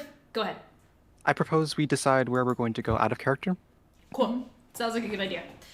So as a reminder, So- there are several different places Squeak has introduced you to. She's going to Hug Death to meet her buyer, which doesn't really have any relevance to the four of you. It's just like a village. She has also told you, for you, Manaia, if you're looking for answers about where your parents might be, the dock that they were supposed to go to, but that they never reached, is known as Green Open Water. That is sort of like the location. That's the name of the dock village. And if you're looking for answers for where the echo of the Raven Queen might be, if you're assuming that like the same thing has happened to all 8 gods that has happened to Yutabathi, part of the god got severed during Adolin, and that was why the cataclysm happened. Perhaps it was used during a moment of the 8's weakness. You would want to go to a holy site known as the Weave Spun Nest. That's deep in the middle of the Pluto Weald. And let's say like Squeak was also able to like show you on a map. So actually, Green Open Water is at the other end of this peninsula, let's say. And Southern tip, yeah. yes, and Weave Spun Nest is on the way. So if you wanted Green Open Water to be, it's a little out of the way. You'll have to make like a slight detour, but it is still like in the middle. So you could like make a slight detour to go. So it's up to you if you know. It would make more sense to make a pit stop at Weave Spun Nest, basically on your way to Green Open Water. That's Sounds like my a good plan. suggestion. Thanks for saying exactly what we were about to suggest, Connie. Yeah. Yeah, I'm down for that. Cool. Sounds good. And like the main, again, like the Black Tongue is what connects all of this. I suggest we find ourselves a boat person then. A boat swain. A boat swain. I look at Manaia. You know something about boating? Did you learn how to paddle? Like with a paddle? Of course. Your sailor background's finally coming into handy here. Woo, What do you R2. take me for? I can get us there. You but just need a boat. We'll need a boat. We can either go find one and rent one, or... Well, wouldn't suggest building it ourselves, but I could help with that too. Okay. So is the plan to try to find like someone who maybe sells boats or rents boats, like here, in this refugee camp area? Sure. Yeah, unless y'all have like other plans, other ideas. Okay, so how did the four of you go about trying to find someone? See, you look like you have a specific feature that you can use. I don't know if it would count, but I technically can always find shelter with dissenters. So I feel like perhaps refugees or people who are not of the Raven Queen's domain might be included in that. I'd allow it, but it says shelter, right? Not resources. You don't have blood curse of find boat? Yeah, don't you have a blood curse of find boat? Well, actually, now that you mention Can't you it. cast locate object? Well, now that you mention it. Oh, hold on. Unibathi's got this. I'll just wish for a boat. You literally will break your promise. Like, that you just made 5 and minutes die. later. 5 seconds later, you break your promise and you die. Roll a new character. Okay. We hardly knew them. Rip, am I right? Alright, so C, what's the plan here? Okay. Oh, I don't. I Oh, mean, you don't, you actually. No. Okay. there's- I mean, V's got some capital, some cash to like go around and see if anyone's willing to sell or trade for a boat. Trade for a boat. Sounds good. Okay. Are you looking mostly for other refugees, or are you looking for like people like from the court who are helping the refugees here set up the camp? I would be more inclined to probably go to anyone who's from here because they From would the probably court? know where I can find people who do that business. Sounds good. Are folks going with V, or are the 4 of you sort of like splitting, like divide and conquering here? Manaya's Go with going with V. V. Okay. Yeah. Everyone goes with V. Sounds good. So V, do you keep your chrysalis robe on, chrysalis side out, or are you trying to conceal I mean, the chrysalis? I imagine it's pretty black now because I've sat Yeah, and rolled okay. and It's pretty laid- black. Sure, sounds good. So it's dirty, but the chrysalis is still visible, but you have to kind of squint to see it. Let's say so it's not so obvious upon first glance. Okay. So V, Manaia, Oka, and Dewey, the 4 of you set out to find someone who looks like maybe they're in charge. V, why don't you roll investigation with advantage because your team's helping you?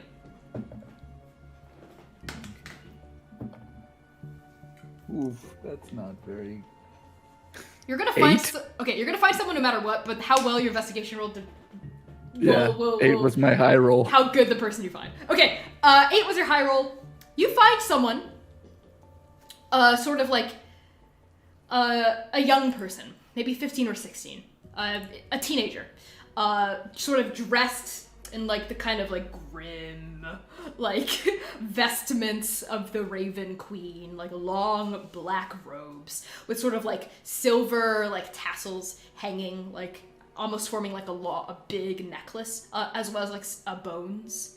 Also like hanging from their robes, and their like hands are sort of steepled like this a little bit, and they have like that bone mask that all of you saw, like the sort of bird mask on, but it's actually it's been like cocked up so they can talk and communicate more easily with someone, and they are talking to like a family of refugees who seem kind of angry, and they're talking to them, and this teenager is going, please, I can't help you find a better spot. What you get is what you get. Other people want a spot away from the water as well, but this is the court. There's water everywhere. You know? And like what the person, there's like a big mean kind of looking like human man with like red hair all over his face. He goes, well, my kid has a rash from all the water. He has a rash on his butt. What are you gonna do about that, huh? Sir, I'm very sorry, but there's nothing I can do at this moment. Medicine is already stretched thin. Don't you have any medicine with you? And it is at this point that V, you've located this person. Everyone else seems even more engaged, let's say, or there just aren't any others that you found. This is like the one person who looks maybe like they kind of want an excuse to leave the conversation. Yeah. Oh, friend, George, how are you doing, friend? Who's this people that you're arguing with? Both of them, the angry human man and this like the teenager turns and you see that they are actually a half elf, with like dark brown skin and these like exasperated looking silver eyes, and they go, "I'm sorry, who are you?" Oh, sorry, my name is Venice, and I'm just a local authority figure here. I know things seem a little tense around here. There's a lot of people in a small area. Always the resources are scarce. I hear that you have a child who's not feeling too well, who's got some perhaps injuries. And my child has a rash on his butt. Can you cure that, huh? I could perhaps for 2 gold. You trying to extort us for medicine that we need? I thought All right, I thought Fine, people fine. share No, things freely you're here. right. No, you're right. Absolutely. Where are my manners? When people are not from here, I should not. I should not take advantage of them.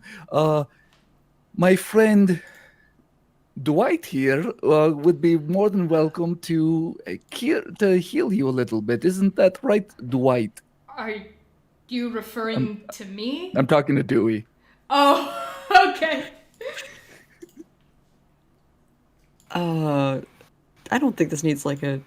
You know, if you just keep it dry and clean and let it be exposed to air, it should go away Really? pretty easily. Yeah. Well, This why man does did not lie. Trust me, I tried. I don't trust you farther than I can throw you, woman, Probably throw me lady. very far. But this Eric Coke right here, this Dwight, okay, well, I'll give that a shot. Well, see, was that so hard? You could have just told me that. Well, yes. I was just. Yeah. I'm not a Go ahead. healer here. Okay, well, since everything has been squared away, please enjoy your stay at the court. And the teenager turns to face the four of you and sort of like steps away from this man who retreats back into his tent and says, "Thank you for helping me deal with that. A lot of the refugees here, we do our best to help, but they are never satisfied." Oh, understandable, friend. We're all just trying to survive right now, right? It's a wild time. It is. These are definitely unprecedented times. Yes, and we are looking for some kindness returned by if you could help us procure travel by boat, we'd be most grateful. A boat. Well, yes. I could point you in the direction of a boatswain. There isn't any here, actually. And I'm not sure of anyone who'd be interested in bartering or selling a boat here. Anyone who's not a refugee, actually. Most of us, we help during the day, and at night we return to our homes. But there is a village nearby. You'd have to get there on foot, though, to procure a boat for your travels. Well, yes. It is the village of Shadecap. It is perhaps a half day's trek through the Polluto Wheel from here. No, all right. Do you have a hippo or anything that can help you go over land? Has Squeak I left imag- yet? I mean, Oka will ask the party, generally I speaking. think so. I think so. she's gonna leave as soon as she could this morning. So it looks like we're all out of hippos at this point. well, Do you could make it on foot. It's just a little slower and a little more dangerous. I mean, we have crocodiles, alligators, land sharks, spiders, giant toads, giant dragonflies, giant mosquitoes, a giant anything, basically. I think If at this only we- point, giant animals are the least of our worries. Well, yes, the four of you look quite competent adventurers, I assume. I mean, I'd say let's not. Shh. Don't let the word out. Oh, right. We are not adventurers. Yeah, I got this scar from falling down a hill. Uh-huh. I'm a traveling physician. I just like to cheat and rob people. Well, at least one of you is being honest. Look, you don't really have to lie to me. I have no stake in this. And this person sort of gives you directions to Shadecap. They say, you'll know you're there when the mushrooms get really big. Oh, see, I've done that before. I get it. What? I don't understand what you're saying, but it might... No, I totally get it. Yeah. All When right, the then. mushrooms get big. Yeah. Was there anything else you needed from me? No, you've been quite helpful, thank you, and I hope everything around here gets a little bit easier for you. Thank you. I appreciate that. It's just every day we get new refugees, and the Duke, he says that we should let all of them in. We should always help people that we're able to help, but I fear that our ability to help is beginning to get stretched thin here, especially because a lot of these refugees, well, a lot of them, of course, are just regular, normal, good folk, but some of them have chaos and malicious intentions, let's say, in their hearts. I mean, given the Profane Undeath, people are here to take advantage of that in the ways that they think they can. When truly it is just, it's truly blasphemous what's been going on. It's terrible. Why would anyone ever take advantage of a situation like that? I know, I don't get it. We should go. Yes, unfortunately, we should. Yes, you said it's a half day's journey. We're already getting to, late morning. We should probably be on our way. Very well. Blessings of the Queen be upon you. And also to you. They look at you kind of oddly, and then perhaps that wasn't the correct rejoinder, and they turn and they leave. Okay, so the four of you have procured directions to a place where you could get a boat, but there doesn't seem to be boats available here. All right. Shall we move on, friends, to this other town? Yes, follow me. I'll make sure the land we walk on is safe. We do the thing where you walk through snow, but you walk into the footprints that Manaia's already made. But through, mud. But it's so Too much. deep because It's knee deep. Okay. Dewey has to, fly from footstep to footstep a little bit. So the four of you grab your stuff, you get ready for the journey, and you begin to set off to the direction of Shade Cap, that this youth told you how to get there. And as you begin, yes? I was just gonna make conversation with Manaia, but Go for it. No, you're traveling. As you're just trekking through the muck and the mud. There's sticks and fallen logs and fallen trunks all around you. There's ferns with fingers that tug at your clothes, and dragonflies and beetles and bugs of all sorts are beginning to come out as the sunless sky gets brighter and brighter, and birds sort of swoop down to hunt said bugs and look for berries. You hear woodpeckers in the distance. What do you do? hey Manaia, Yes? do you remember that person we fought in the monster ring with? What the hell was their name? Rev, was it? Yeah, Rev. I wonder what... Well, they're obviously from here.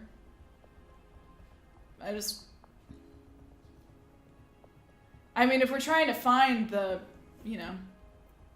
Paragons, I feel like that would be a fine place to start, but we definitely fucking lost them. Well, if they're in the ring, they'll be easy to find on our way back. I Maybe we'll guess make a pit stop. back to Dabathati. I would Much prefer as I'd it. hate... As much as I'd hate to go back there, but... The forest. All these trees and bugs and leaves make me feel too close to my own skin. I wish I could see the sky.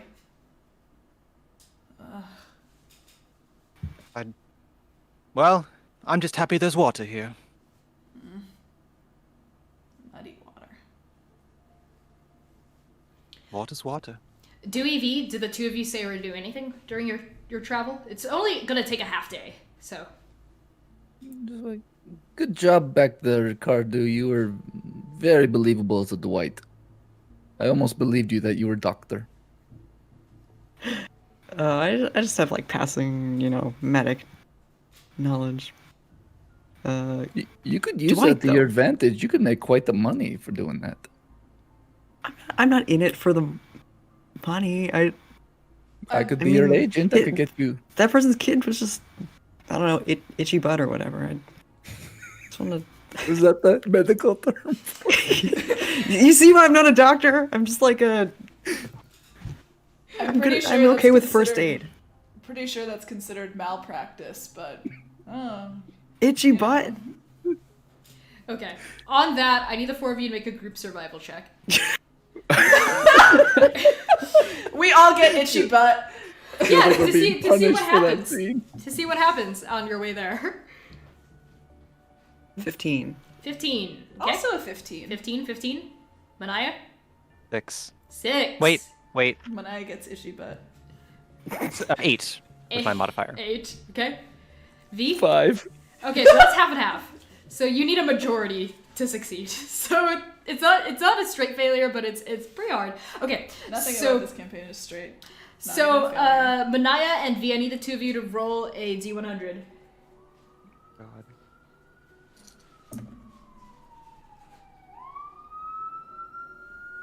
$21. 54. Okay. V, as you are walking, you get really like kind of like lethargic. Yeah, a little sweaty. You know, like it's a half day's trek, but it's through, you know, swampy conditions, you know, and you're like, there's definitely ticks here. You know, there's definitely all sorts of like parasitical bugs and whatnot. And what ends up happening is a large mosquito ends up landing on the side of your neck, and you now have like a very large and itchy mosquito bite on the side of your neck that will not abate for several days. Roll for mosquito bite. Itchy neck. It like peeks over your collared shirt, and it's like bulging against the collar. I have to like undo a few buttons. You undo a few buttons.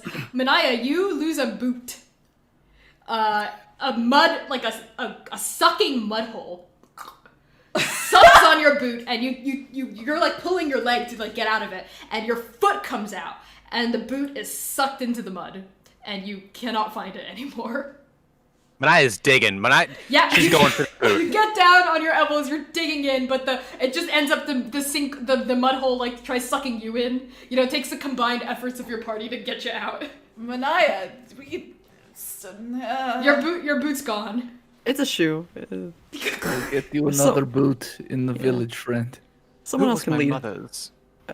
Oh shit. The silence that follows is deafening and awkward. Oh. Yep. So that's what happens to you on your journey. On your journey to Shadecap.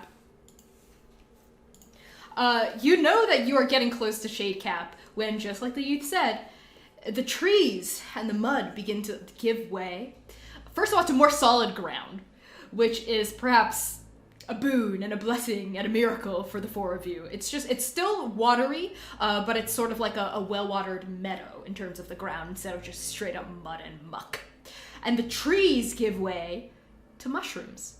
First, you see clusters of mushrooms, you know, on trees, more and more denser, of all colors. Some of them even seem to be fluorescent or phosphorescent. They seem to glow a little in the shade of the canopy of the cypress trees hanging above.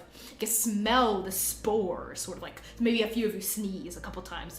The air has thickened with spores. And as you get closer, you get closer and closer to Shadecap. The trees themselves seem to be taken over completely by these huge clusters of mushrooms, and then slowly the trees seem to transform into mushrooms. So they are just huge, gigantic mushrooms. Instead of canopies, it's caps, casting shade cap. And as soon as like you sort of put two and two together, you see maybe like the kind of loose entrance to a town. With like structures and buildings built into the base of these huge mushrooms and into the stem, like little like wooden structures built into the stem. You see like systems of like ropes and pulleys that allow people to go up, like sitting on like a chair to pull themselves up to the top of the cap, where there are also houses built onto the tops of the caps. And you see it forms sort of like a crescent moon around like a little like a pond that seems to connect with a stream into the Black Tongue. And here you see like several pens out back with like hippos. You see like boats sort of strapped to like bodies of water. And you see like denizens of the court dressed in very plain clothes. They dress very modestly with just those tall galoshes and big rubber gloves, a lot of them as well. And like kind of loose fitting clothes. Some of them seem to have like mosquito nets like hanging from hats that they're wearing. But you don't see any who look like maybe priests that you were like interacting with earlier. Like those special like helmets or like helms of like bird skulls seem to be like religiously affiliated. What did the four of you do? You know, the last time I saw mushrooms this big, I actually had to eat like 5 of them, and that took like way more gold than I thought it was going to. That's what you meant. Oh. You're only getting what? Never mind. Yes, let's find a boat person. Okay. The four of you walk toward what appears to be maybe like a house built sort of into the base of a mushroom that has a bunch of like canoes stacked onto each other. You assume maybe this is like a boat place. You don't see signs anywhere. You think, but maybe this is a place where you can buy and sell boats. And there's someone out front, sitting in a wheelchair, just sort of like smoking a pipe. And an older dwarven woman just sitting there with a big beard. She's smoking a pipe, and as you approach, she doesn't look up. Her eyes just go straight ahead, and as you get closer, you see that her eyes are kind of milky white. It appears that maybe she's blind. She sits there. She goes, "Four of you aren't from here, are you?" No, friend. We have traveled a great way, and we hear that you are perhaps the best seller of boats this side of the Court of Ravens. Bird shit.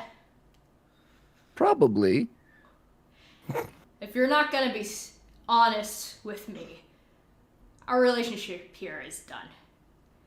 But do you not want perhaps some gold pieces for the use of some of your boats?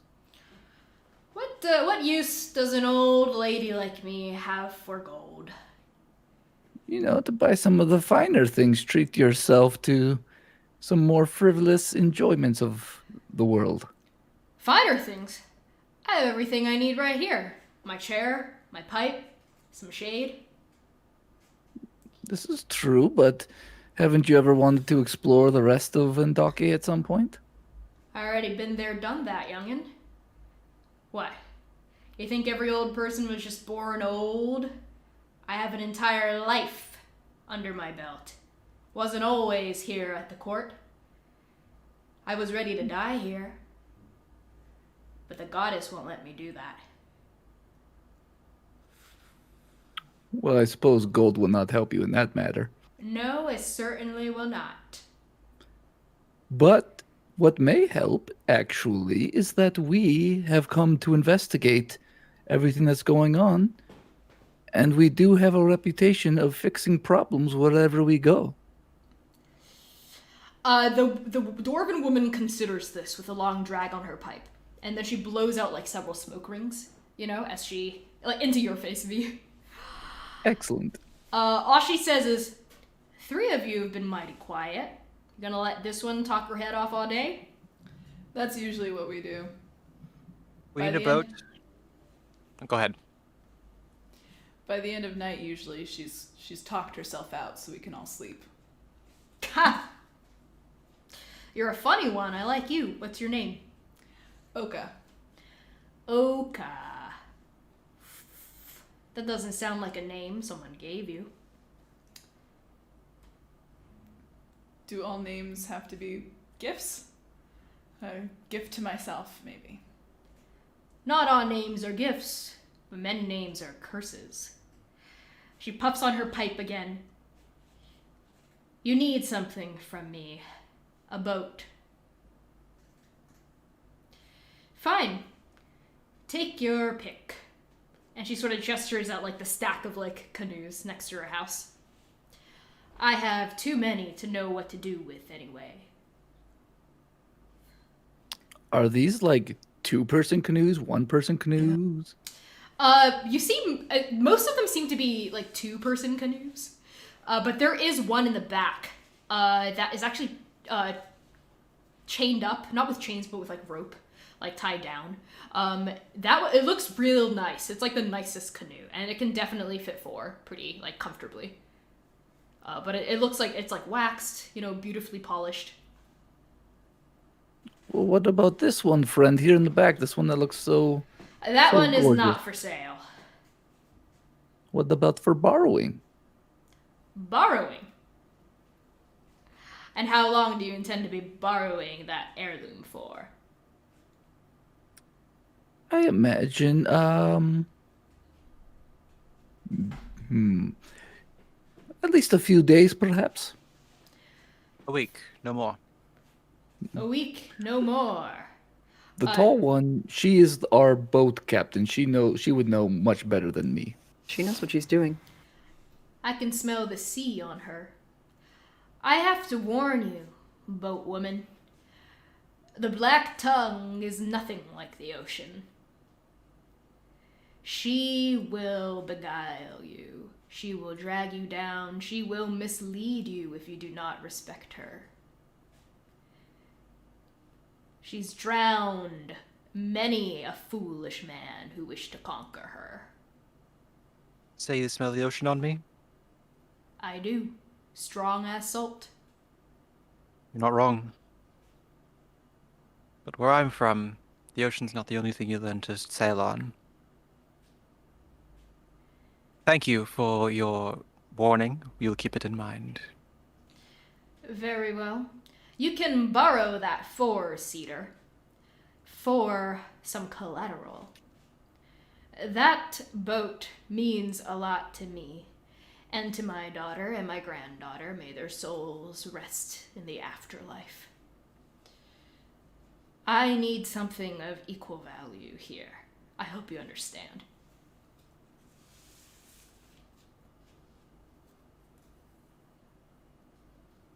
Well, I've got these coins here, they're called Nectus coins. Oh my god, V. No. Those are worthless, you already know.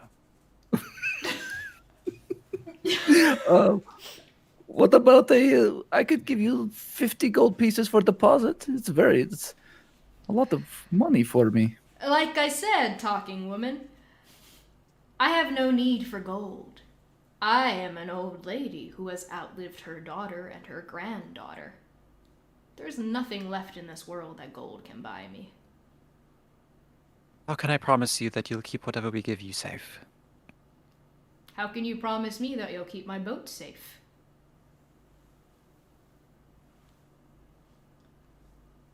Here.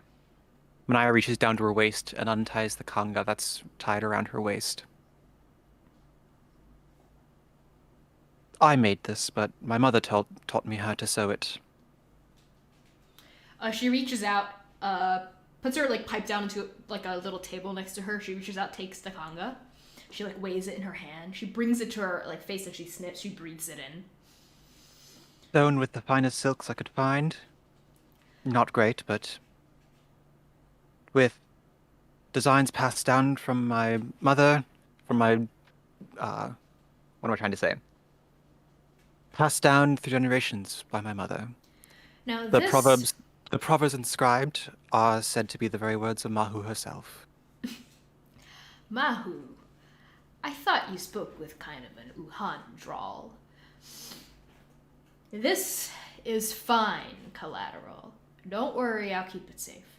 She folds it up and puts it on her lap. I think for something to be of equal value, I need one more piece of collateral. Dewey reaches into his bag and wordlessly hands her a photograph of his daughter. Do you say that it's your daughter, or do you just you don't say anything? I don't She say takes anything. it. She says, "What is this?"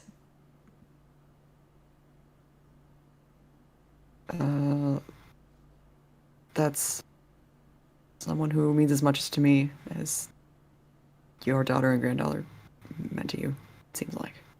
She turns it around in her hands, flashing the photograph to your party as she does. She's blind, so she doesn't know what's on it. And what do your party members see as she's flashing the photo around?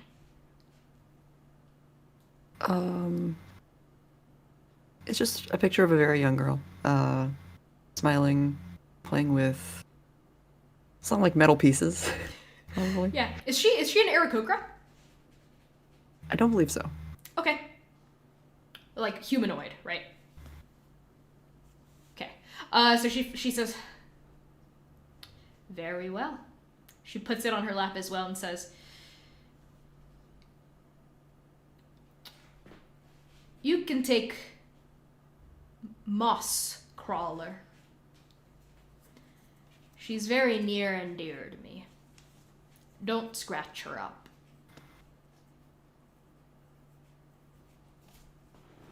Thank you for your generosity. We will bring it back to you exactly how we found it.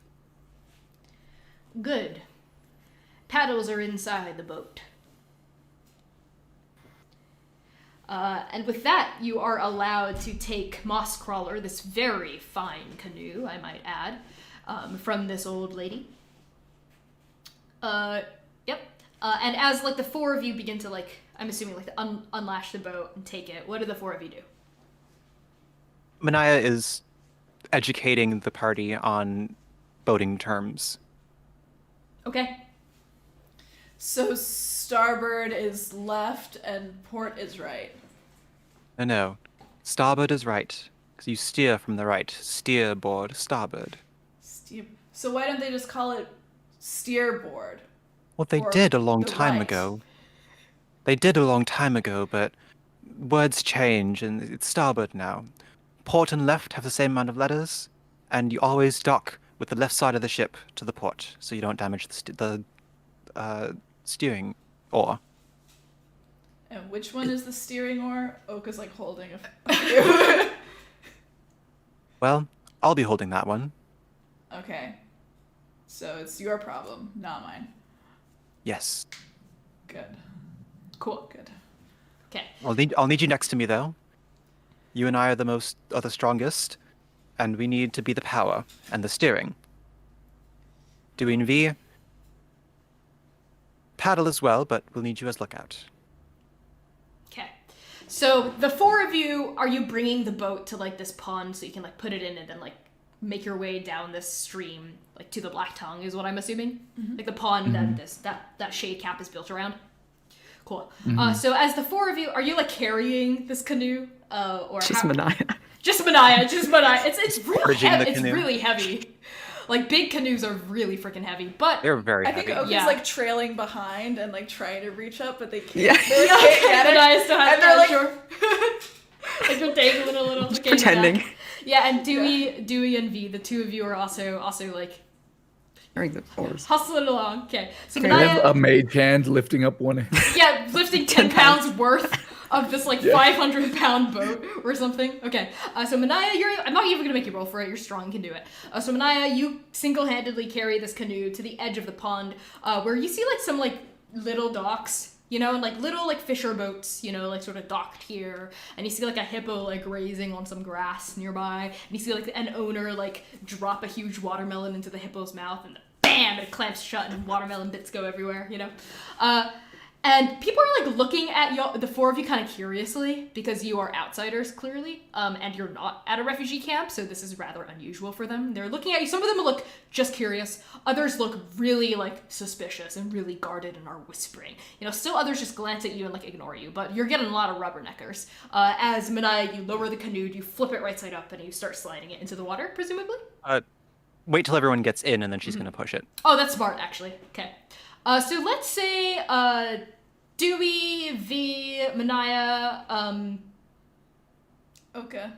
Oka. Yeah, I actually. I know you're sitting right there, and I forgot you. No. That's the gayest thing that's ever happened. I actually think that as you're walking, maybe Oka, you grow tired of like doing the thing, and you hang back a little with your arms crossed, and then you hear a voice coming from behind you a little. See, stop shaking your head. It's gonna happen. No. It's gonna happen, See. No, what are It's you gonna doing? happen. What's going on? You hear a voice go, Prince Hien?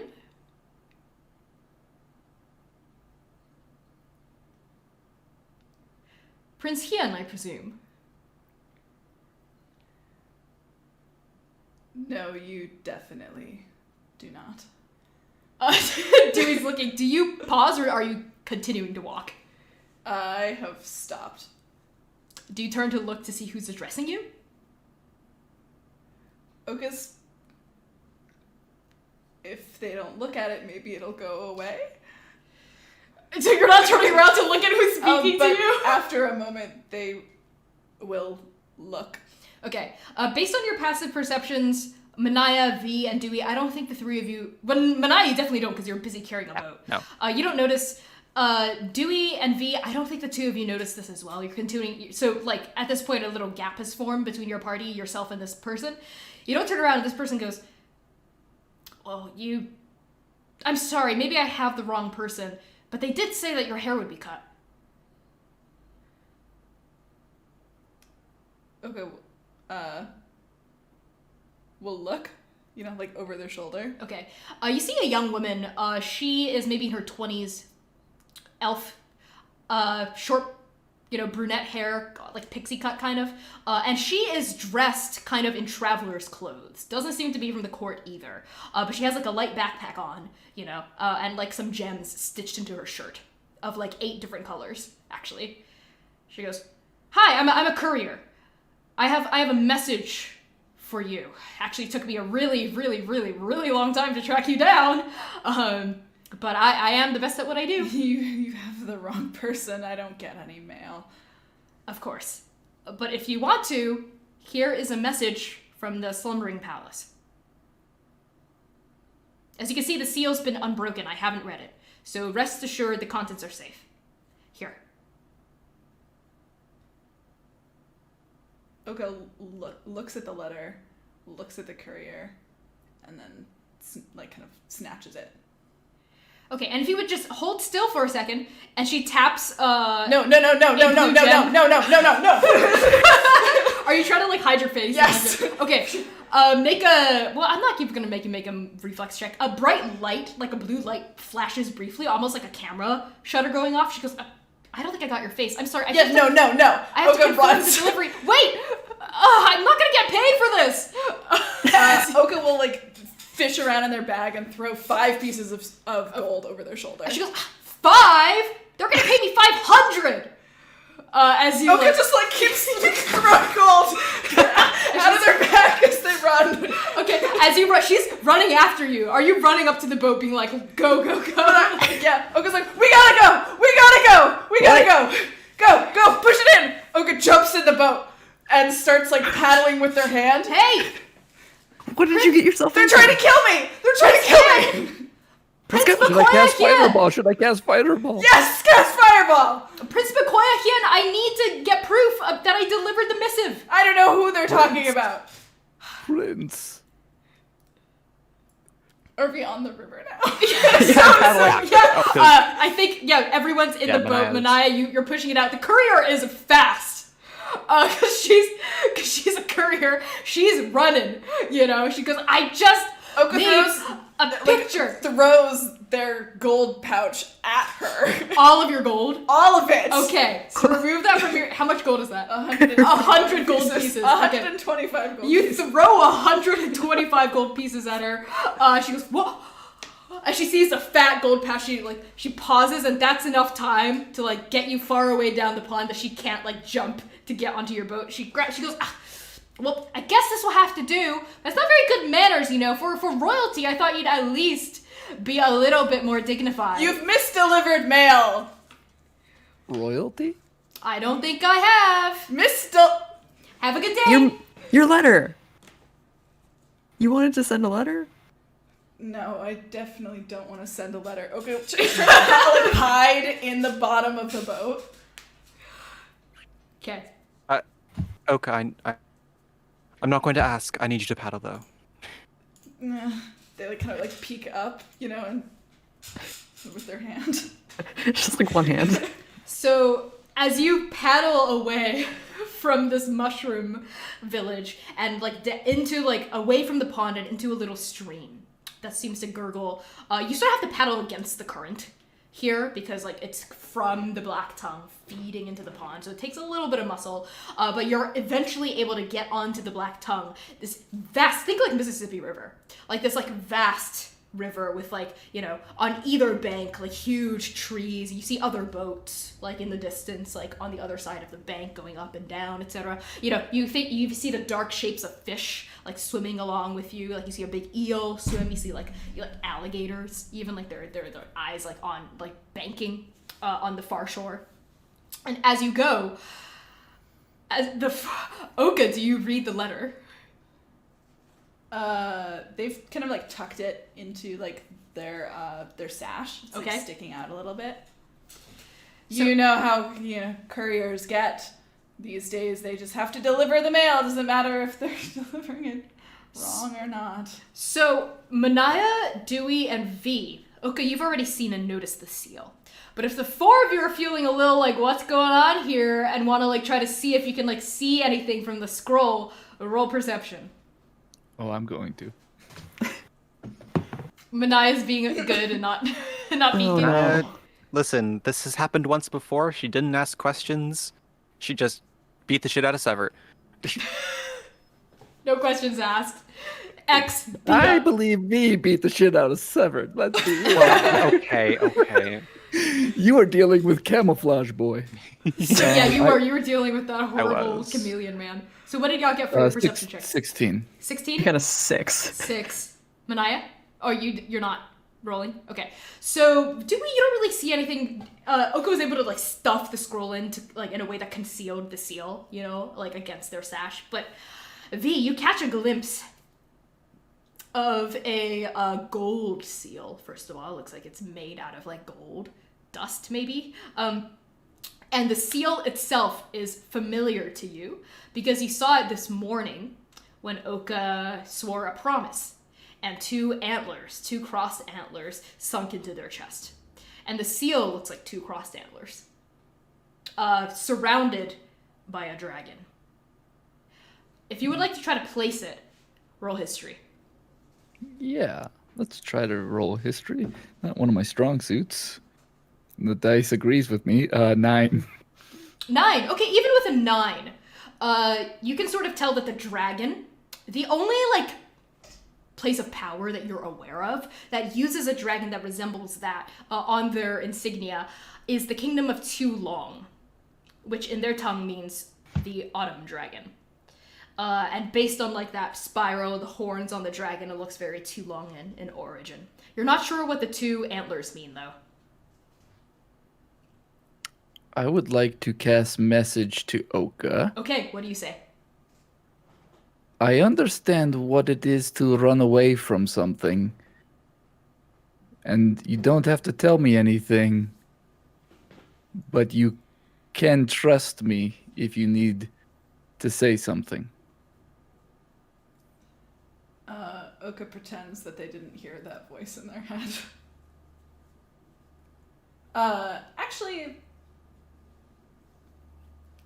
I think they like look over their shoulder at V, and they'll think back very firmly, misdelivered mail.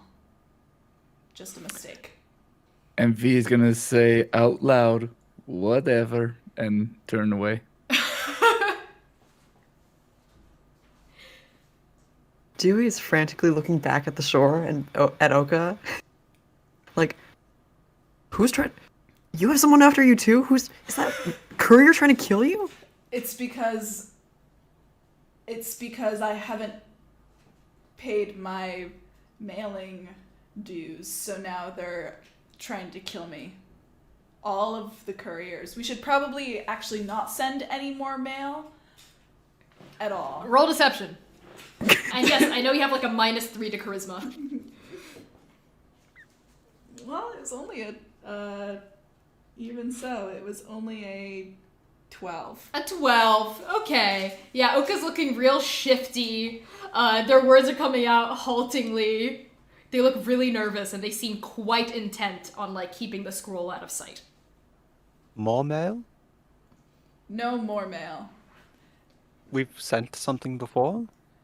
Well, we were going to this morning, but I think we should actually probably just not at all. You know, I never realized the Andake mail system was so cutthroat. You'd be really, V, I'm actually surprised that you don't. Maybe they thought that I was you. That's probably what happened, actually. Now, It's all 3 quite of you possible. heard Prince Makoya Hien. But V would be a queen? A princess?